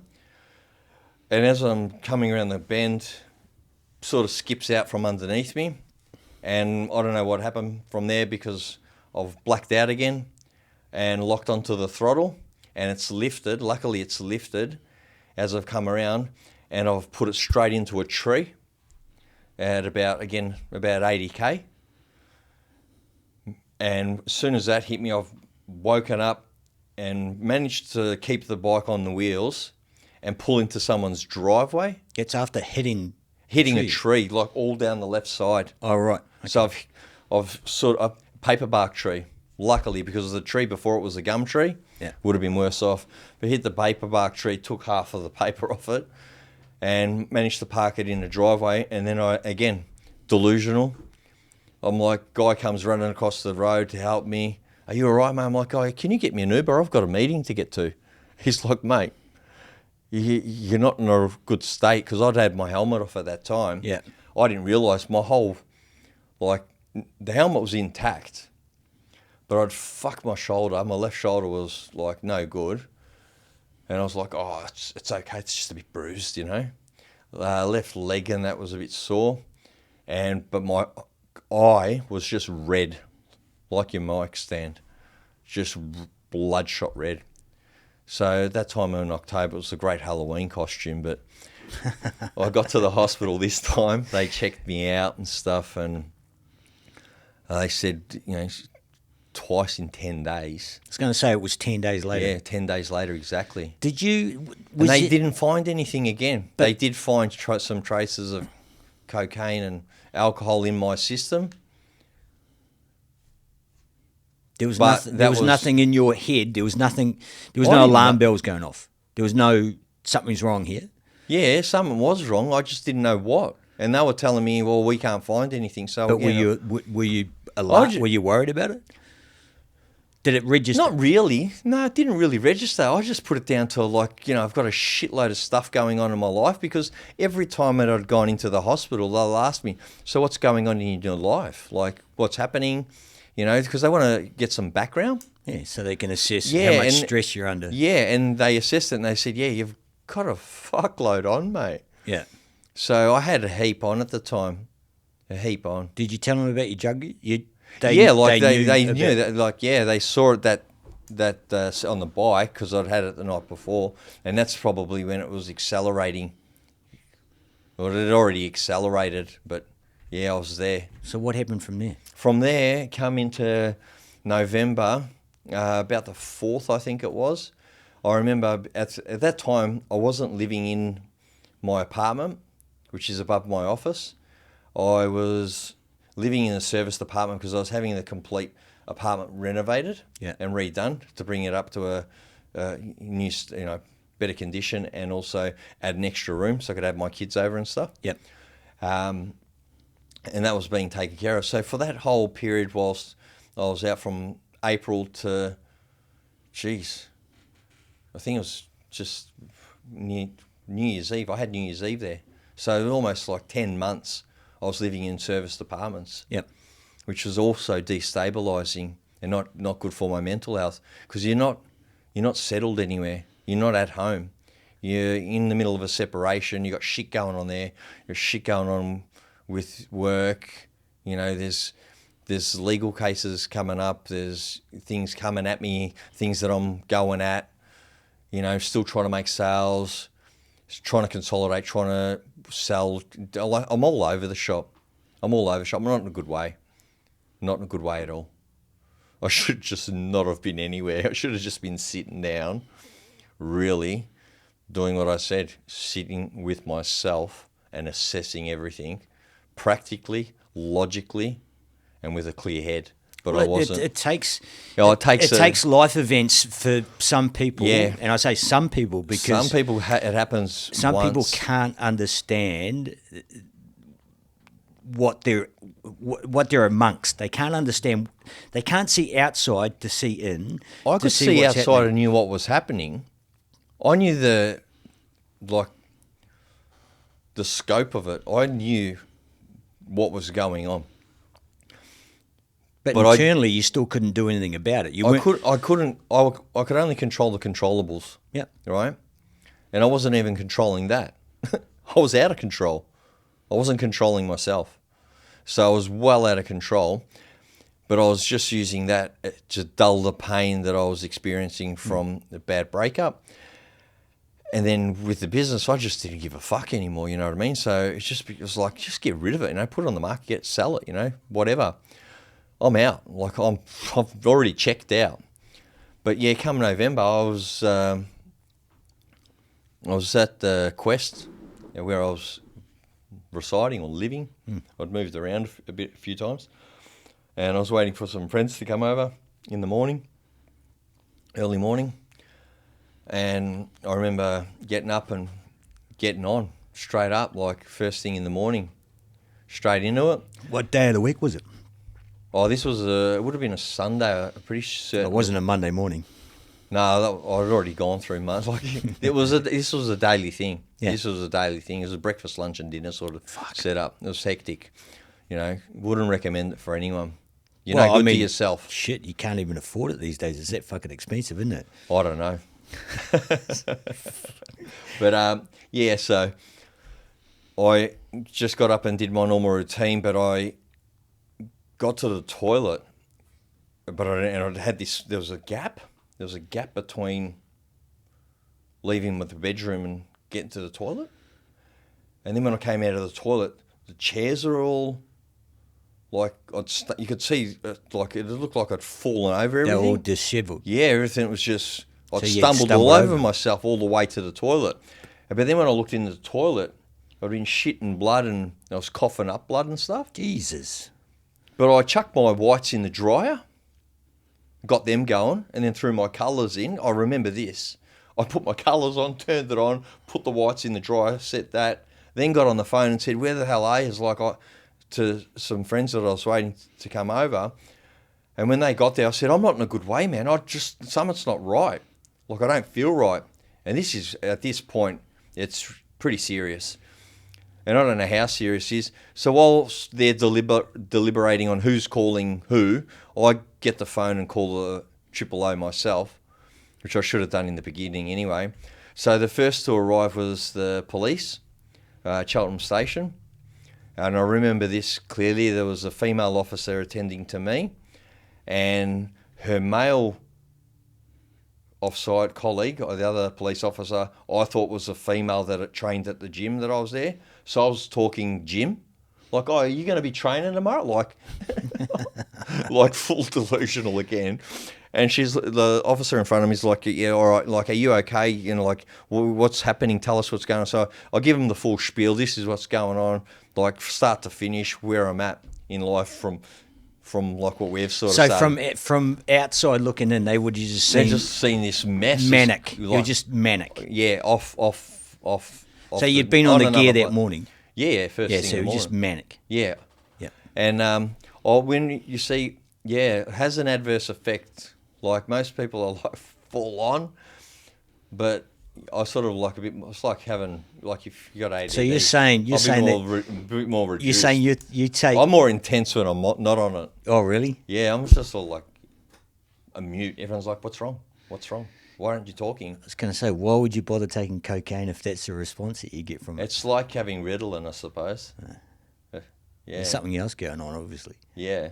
But anyway, I see the Ambo. All I remember was Ambos coming up, the lift, and my apartment was opposite the lift. And I just remember walking towards the lift and then waving. That's it. Were you aware about how Serious this was? how hard your heart was beating? Were you aware that My resting heart rate's between 80 and 120 normally. was your And heart always beating has out of been. your chest when that happened? No, it wasn't beating out of my chest. No. No. This was disorientation and shortness of breath and just in the chest, Just like tightness in the chest. tightness, but this, I can't explain the pain. It's not sharp, but it's just constant. It's like it's like it's in a clamp. Just Yeah. it's tight, it's there, and you're like, you know what I mean? You're just really trying to breathe, and you're just like, fuck, something's not right. You know what I mean? So that was happening when the police got there. Yeah. Or prior to the But police. prior to that, and they've assessed everything and stuff, but They're not they're not really qualified to. no, they're just checking it out. But the Ambos get there, and then I just remember waving when I was at the lift. The next thing you know, I was told that I had to be revived, and I woke up because they brought me to. I was on life support for 3 days at the Alfred. So you died. Yeah, effectively, yeah. That said you were out, revived, and then on life support. When 3 did days. When did they revive you in the ambo? I must have. I don't know. I don't remember any of this. They didn't tell you. I've gotten from here. It's like You got no it's, understanding. Yeah, it's like all. I only remember waking up screaming in the Alfred, and I remember this because it's just I'm in this room like ICU, and there's just fucking tubes and shit coming out of my legs and that, and I'm freaking out, screaming like, 1 minute, I don't know. I suppose I was asleep, really restful, probably having the best sleep I'd had all year. But they've obviously brought me back and woke me up, and I've been there for 3 days, not knowing any of this has happened, and screaming. I remember seeing my parents and my sister and screaming at them to fuck off. And So you're agitated when you woke up. yeah, like it was violent. It was aggressive, and it was horrible. But I remember the nurse saying to me, "Do you know where you are?" And I said, because to me, this is my response was, and I remember this. I'm in a spaceship. I thought I was in a spaceship, like seriously, because I remember seeing people in blue uniforms. And they all had really good Nikes on. Everyone had different pairs of Nikes, but they were really cool, like real fresh Nikes. It's a weird observation. Yeah, isn't well, it? I love my sneakers, So I was like, after the screaming had sort of stopped, she asked me. She said, "Look, if you calm down, and I ask you a few questions, I'll give you some Valiums." And I was like, "Oh yeah, cool, sweet." So you knew what those were, I was like, obviously. yeah, okay. Yeah. So she asked me the question, like, "Do you know where you are?" And I said, "I'm in a spaceship." She said, "No, you are on life support. You've had heart failure, and we've just brought you back." And I was like, "Oh, can I have my Valium now?" And then just blacked out. And that was it. So then I was there for about 20 days, I think. So heart failure. Heart failure, There was no surgery post. Yeah, so no, heart failure? so they put me with all this shit that I'm going through and that I've put my body through, right?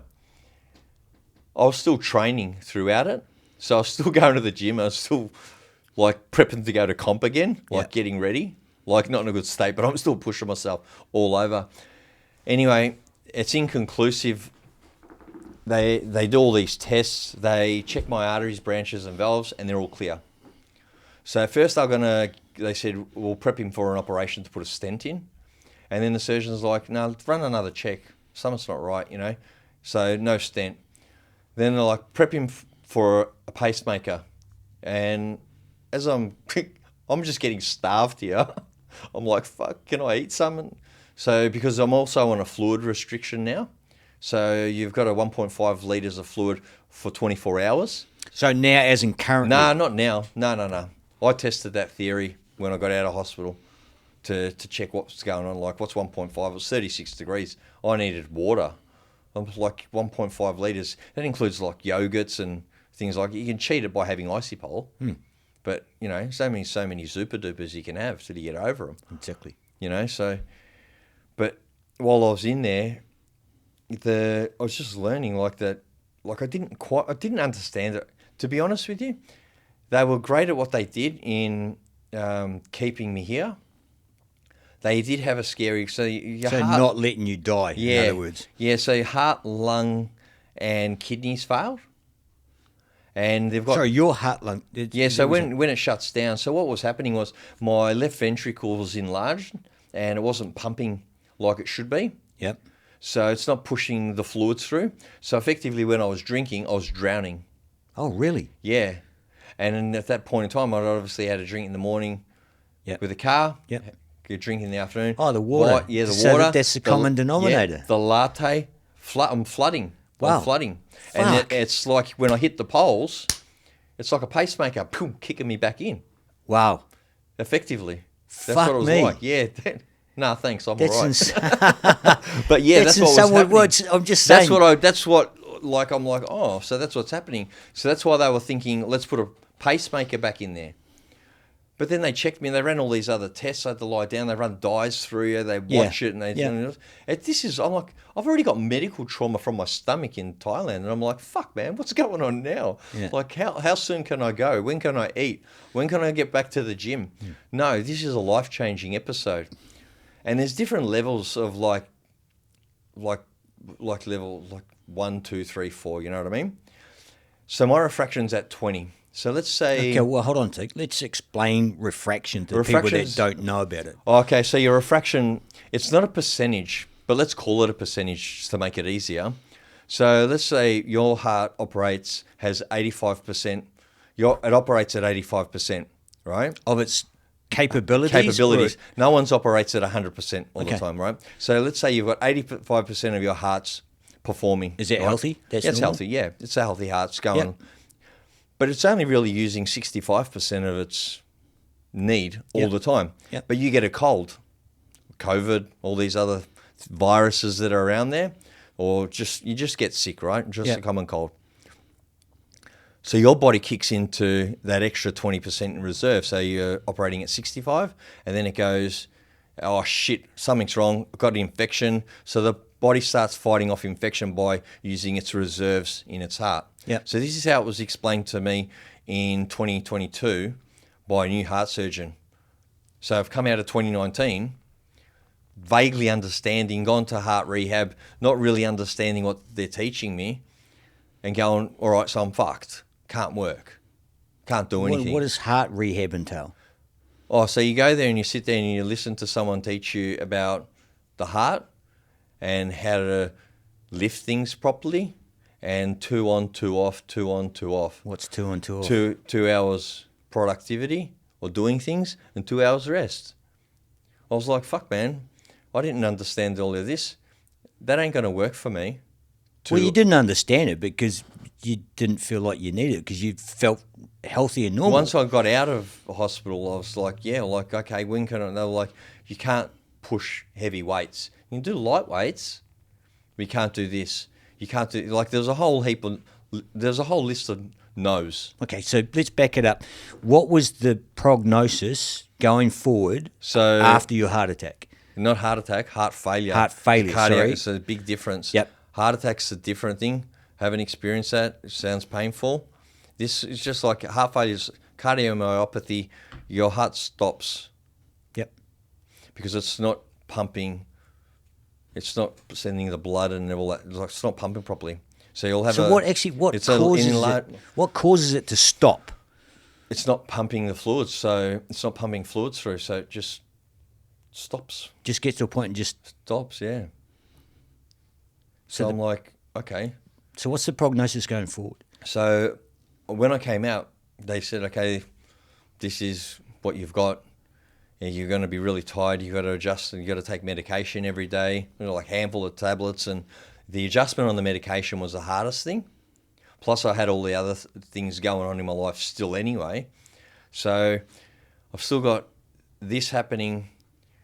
Now I'm taking a handful of tablets every morning, basically to keep my heart going, to keep it tuned, to lower blood pressure, to keep it just stable. And this is what you're going to do for the rest of your life? Well, that's what they say. And you think otherwise? I think otherwise because I've read, and I'm not like one of these kids that just pushes a button and goes, oh, okay, fuck that.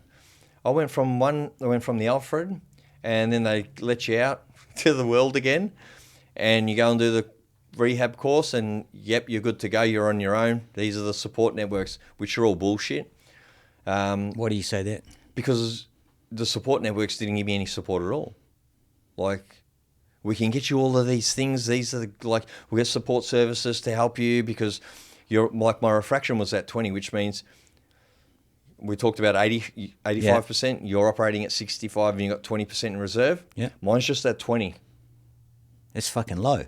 Yeah, there's no fucking around here. So if I get sick, it's like when COVID came out, my GP rang and said, mate, there's this virus going around. They're talking about isolation. I want you to start now.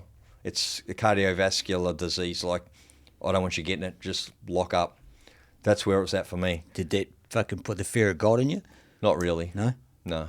You didn't because you probably didn't understand it. Yeah. They're like, no, it's not like, I always have to delve into it and find out a little bit more.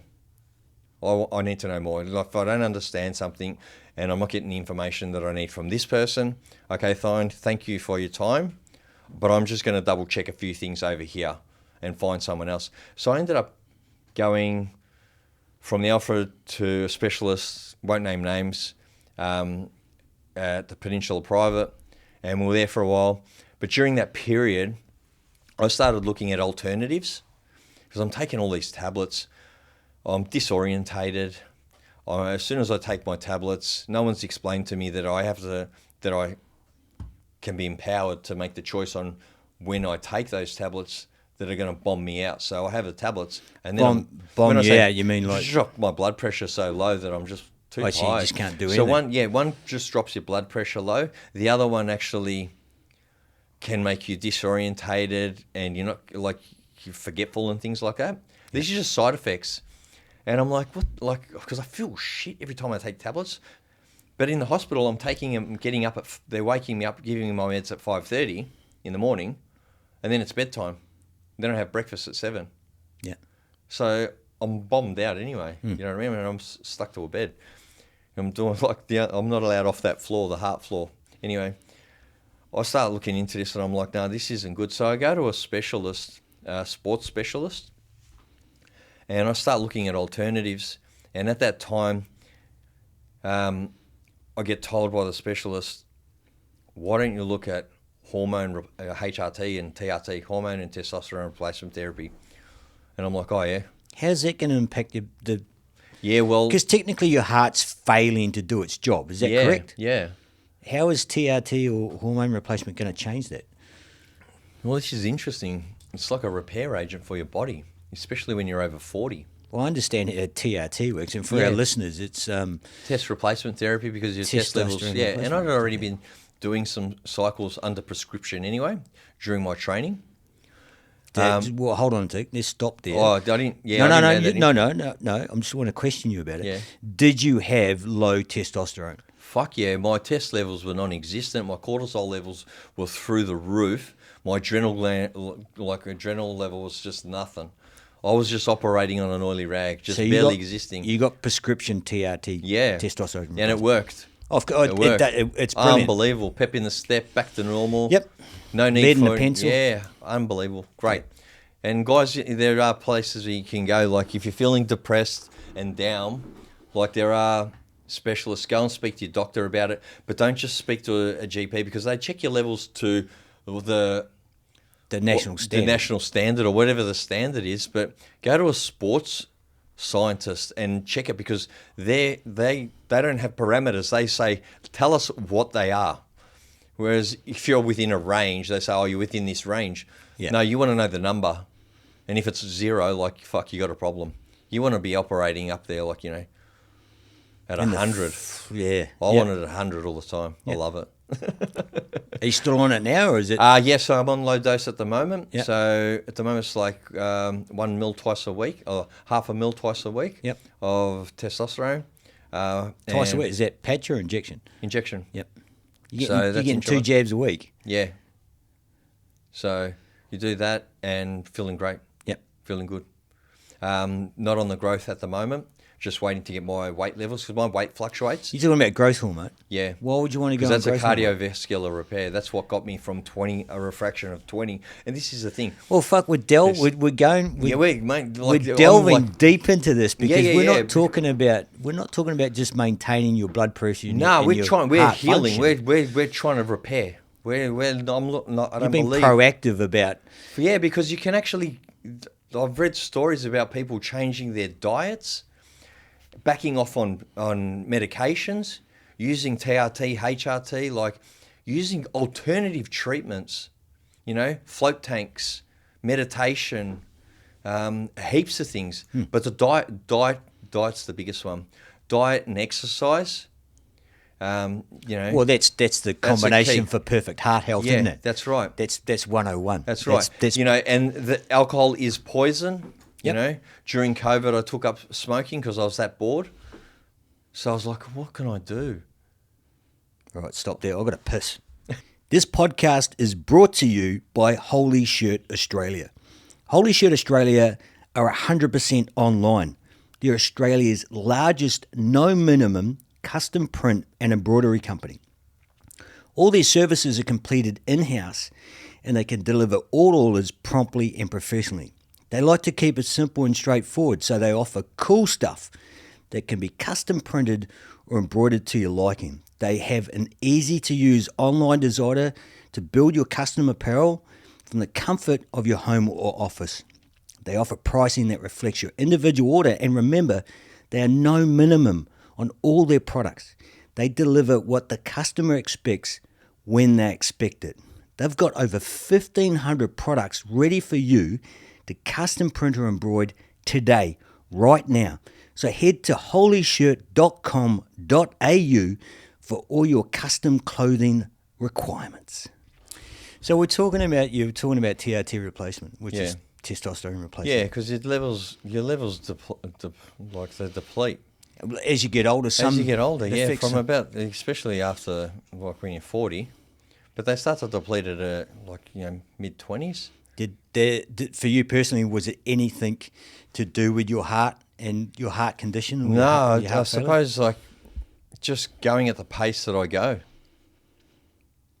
Like You're saying that a just, million just miles your an speed hour. of life. Yeah, was I'm just just on. Yeah. Like I said, there's 2 speeds. It's go or sleep. Yep. It's go or stop. They're the 2 speeds that I have. So the TRT replacement was. Yeah, it was good because I was burnt out. You've been running multiple businesses at once with a million things going on all the time. We're talking about after your heart failed, though. This is what. Yeah, we're this talking is prior. I started to use that as well, but you combine that with training and all the stuff that I was going through in my life. Yeah. And then AOD, and it was just the combination of things, but nothing really set it off. Like it was inconclusive. So the doctors couldn't say it's this, that, or the other. It's just, I had heart failure. I had an enlarged left ventricle. It wasn't from abuse of any one particular thing, because one's prescribed and that's being maintained. Then the AOD, that's non-prescribed.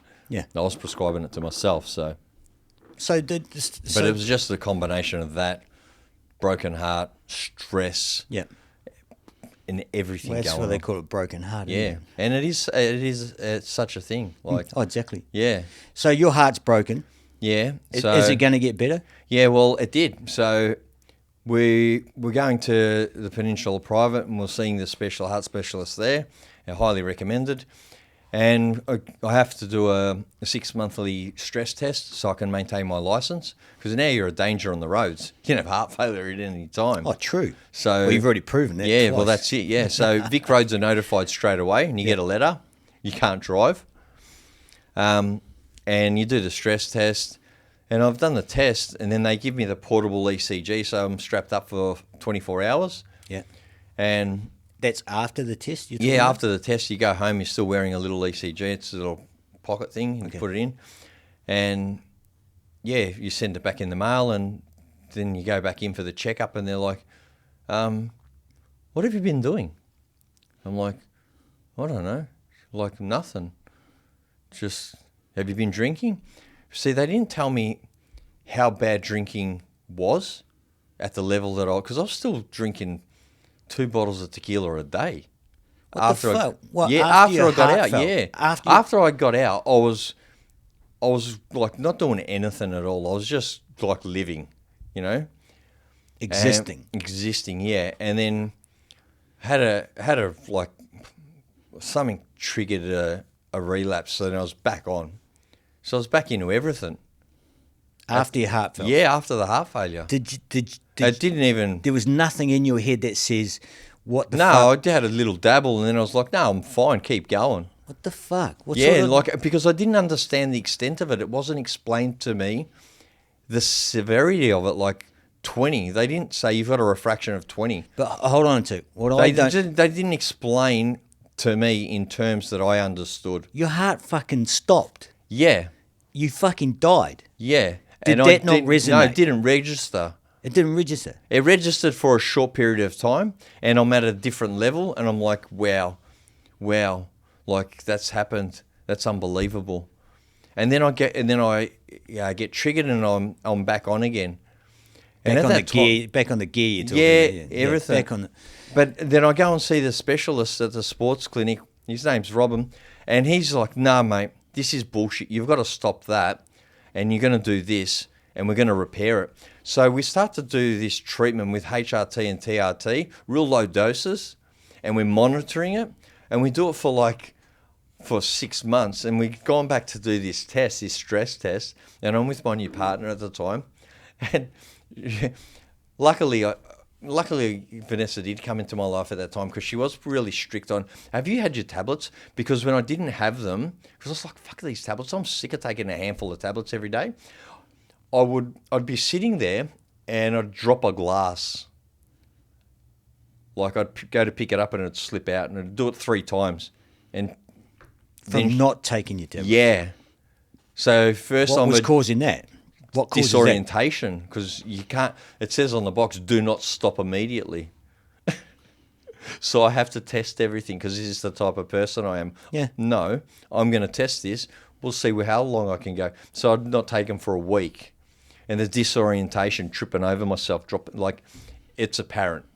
Yeah, but it would have phased out after a period, though. He's Yeah, saying no. that it was just the withdrawal from the Oh drugs. no, it says do not stop.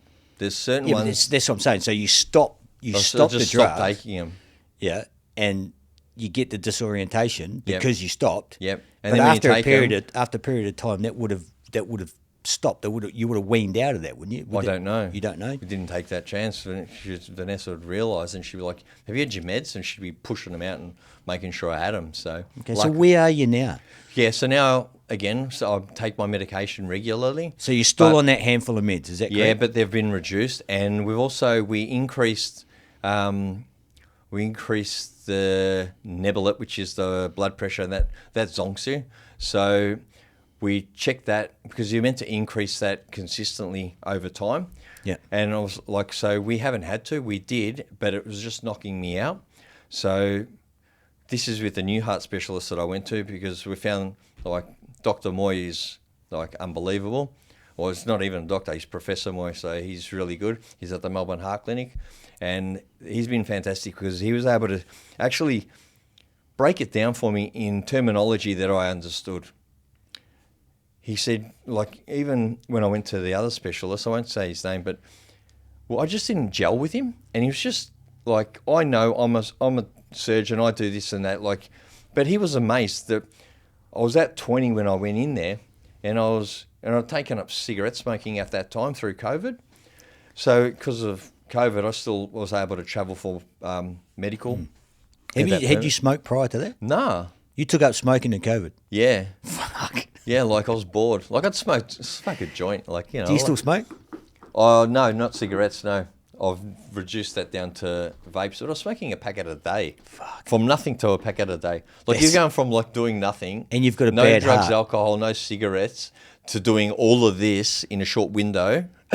And you've got a bad heart. And now you've got a bad heart and you know about it, and you trigger and trip up and you relapse effectively, and you're doing it again for a short period. It sounds to me like Sucker for punishment or self-sabotage or... you had a fucking death wish, buddy. That's what it sounds like, because everything you were doing was sabotaging your own health. But it just still didn't care or have any self-love at that time, because I was still going through... I was still not seeing my kids at that time, which was the biggest catalyst for it. Oh, for sure. And as I said very early on in the episode... But that doesn't help your kids if you die, does it? That's right. And but you're unaware of it because you're just hurting. And the people that you want to go to for help are the ones that are actually making it worse for you, because they're not actually supporting you in the way that you need support. Like, they're not asking you, what's wrong? Like, or what can we do to help? Or what happened? Like, how do we help you? Yeah.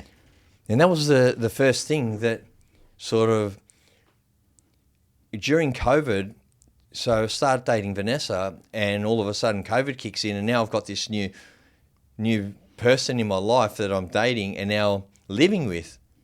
Oh, it was that quick, was it? Yeah, well, it was like, at that time she was looking for a place to live, and then you couldn't lease places through COVID because they shut that down. Yeah. And I was like, oh, don't worry about it, just stay here until what's it going to be, a week or so? Like, lockdown, what's this? Did she know what she was getting into? She had a fair idea. Yeah. And it was part of like being with her and through COVID. So we get to this period where we're doing some painting and renovating. Now we're gardening because we're outside. We're coming into the spring, and we're like, I'm not drinking. Like, I'm drinking a little bit, but I'm not doing anything else. We're eating well, but we're actually getting to know one. She's just locked two people into an apartment together that don't know each other, that just met. And What's either going to work or it's not. yeah, well, Simple that's as it. And that's where we start to really get to know each other, and we fall in love. So it's that's like, fucking beautiful. Yeah, mate. man, it's awesome. So like, we're locked in this apartment, but then things happen through that. Like, oh man, like there's heaps goes on. The apartment burnt. Like, we have an apartment fire one night.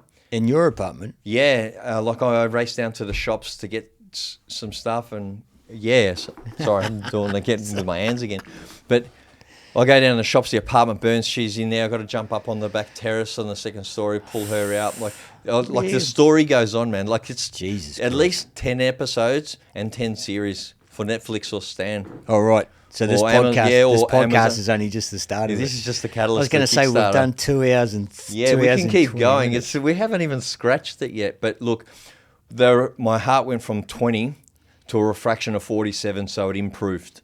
Twofold plus. Yeah. And the doctor's like, what have you been doing? And he goes, well, why don't you stop doing this and maybe we'll get more. So I was like off him anyway. Didn't like his tone. But I was introduced to Dr. Moy, or Professor Moy, and went in, broke it down, and he basically said to me, if you continue to go the way you're going, because with heart failure, you have a reduced life expectancy. It's between 10 and 15 years. Is that right?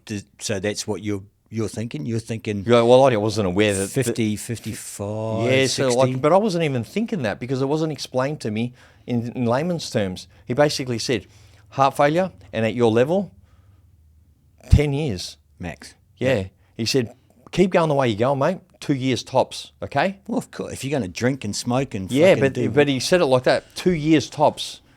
is that when the fucking penny dropped? That's when the penny dropped, because I broke down and I was like, fuck. Because the same question arose. Are all my affairs in order? I've got a new partner now. I've got to sort this and this out, and I've got to bring it all together. So how do I do that in this time frame? So that's where the penny drops, and I go, fuck. And you're still not thinking about your own mortality. You're thinking about Others. whether everything else is in order. check. Fucking oath. You're not worried about you. I'm not worried about me. I'm worried about making sure that everything else is in order. Because it took a while, because during that period, not long after that, we come back from New Zealand. We go to New Zealand. We fly into Christchurch. We go to stay in Wanaka. Go to Cardrona. Nice. But I decided to drop in at the Barnsdale Bowl and fracture my left ankle 10 days before. So anyway, we go there. We come back and we decide to have some time apart. Yeah.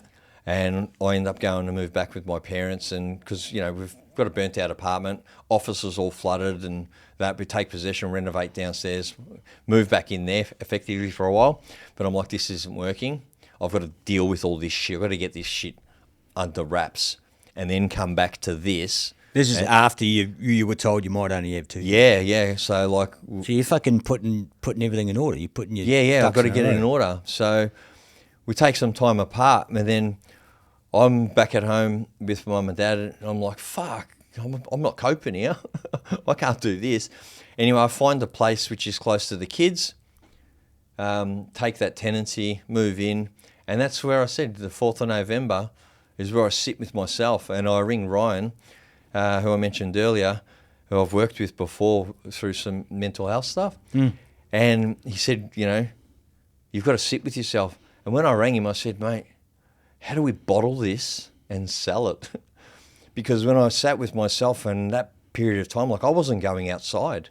I was actually sitting by myself and just thinking and going through everything, bit by bit.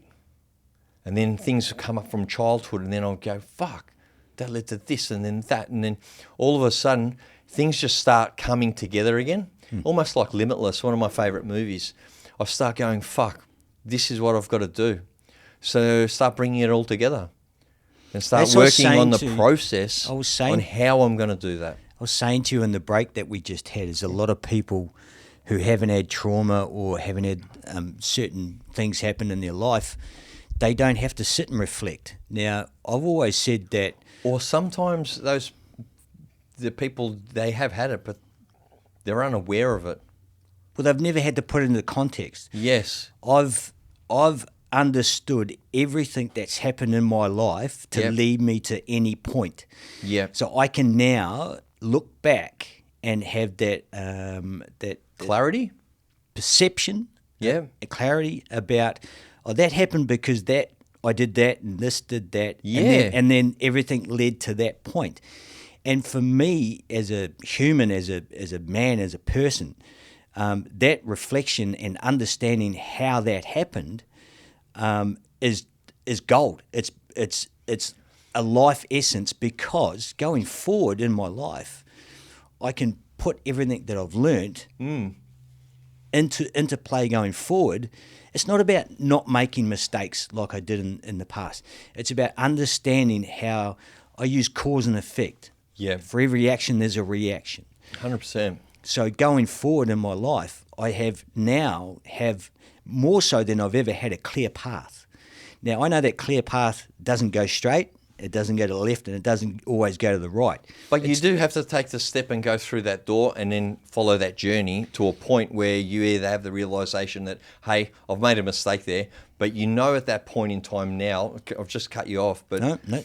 You now have the ability to stop right then and there and go, fuck, I just made that mistake there. Let's back it up and let's go this way. It's clarity. Yeah. It's clarity. Being able to do that and understand it and know when. It's turning off all the noise that's around. Just turn the volume down. Like you said, put the cans on and just focus on the main thing. The one good trait I have, and a lot of people don't, is that I can, like with the studio, I can envisage it complete. Visualization. I have this understanding of how it should look, and it looks Yeah. exactly how it was in my head. Yeah. And I love that about me. I Yeah. think that's fucking brilliant. I think Not many that's- people are visionaries. No, well, my wife isn't, and it's frustrated at some point. But as I said, that's if No good building then. No, we don't want to build a house together. So yeah, as I said, for me personally, that my journey, there's a lot of, I've gone through a lot of shit like you've gone through a lot Yeah. of shit. There's been some similarities, and that was the reason why I wanted to sit down and talk to you today, because when I talked to you on the phone, there was a lot of stuff that resonated with me. Yeah, and it's like you're my little brother. It's like, dude, come down, sit down, and let's talk about it. Let's have a chat, yarn. because I know that talking about these things and expressing these things and just communicating is lethargic. Not lethargic. It's what's the cathartic? Cathartic.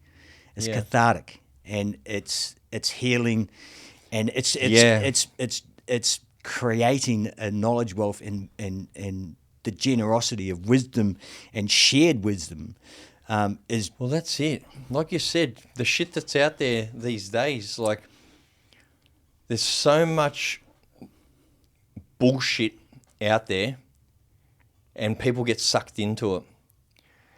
But if you actually sit down and you look at the one-on-ones and the real, like, people that are just talking straight, like, just, this is how it is, this is what happened, and this is what the outcome was, this is how I've dealt with it. But it took me a while to get there. Yeah, and this is what I learnt from that. Yeah. Because that's the most important thing. If you go through life making the same fucking mistakes, there's gotta be something wrong with your thought pattern. Yeah. And that's the one big thing about me, is that we make mistakes. We're humans. We're gonna fuck up. That's right. It's just human nature. But if you don't learn from those mistakes and you don't Yeah. grow and prosper from that, what's the fucking point? Well, that's it. And that's where the purpose comes into it, and the act of service and giving. Like, it feels so good when you give. Like, for me, I'd rather wrap a present up and give it to someone than receive one.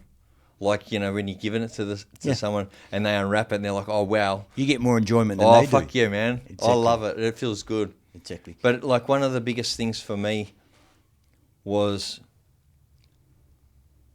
having a connection with someone that is so deep that person, and we're talking about my partner now, Vanessa. I thought you were talking about me. Oh, we're getting there. We just met, like, slow down. But for her to look at me one day and say, do you know how I feel when you drink, or if you take substance, or if you don't take your medication, or if you don't look after yourself? Do you know how I feel? Do you know how that hurts me? When she looked at me in the eyes and said that, I just went, no, I don't know how that makes you feel. Tell me. And then when she told me how much it hurt her, I was like, okay, that's it, stops. And that was it. It was done. So it's not just about you. No, it's not about me. No. It never has been. No, and that's what I'm saying, is that everything that you do and we do and everybody does affects somebody in some other way. Fucking oath. And you can And be until until they communicate it with you, honest, like, when they speak their truth from their heart directly to you, and it's authentic, and you know it's authentic when they look you in the eyes and they say it. When you speak your truth to someone and you speak it from the heart, look them in the eyes and you say, this is how it was, they're like, fuck, shit, like, I didn't know that by me doing that impacted you like that. communication. Yeah. It's so simple. It's fucking not. It's not It's rocket so simple. science, is it? It's not rocket science. But blokes don't do it. No, look, that's another podcast altogether. That's it. Dude, I really want to say thank you very much for your No, time. thanks today. for I having appreciate me it. on. I Thanks really for flagging me appreciate down in traffic. Yeah, I'll do it again. And you're always welcome back, man. Thank you very much. Thank you. That's a wrap, Mev. Yeah, thank you for tuning in and for your time. You know the vibe, I'm steady living until I die.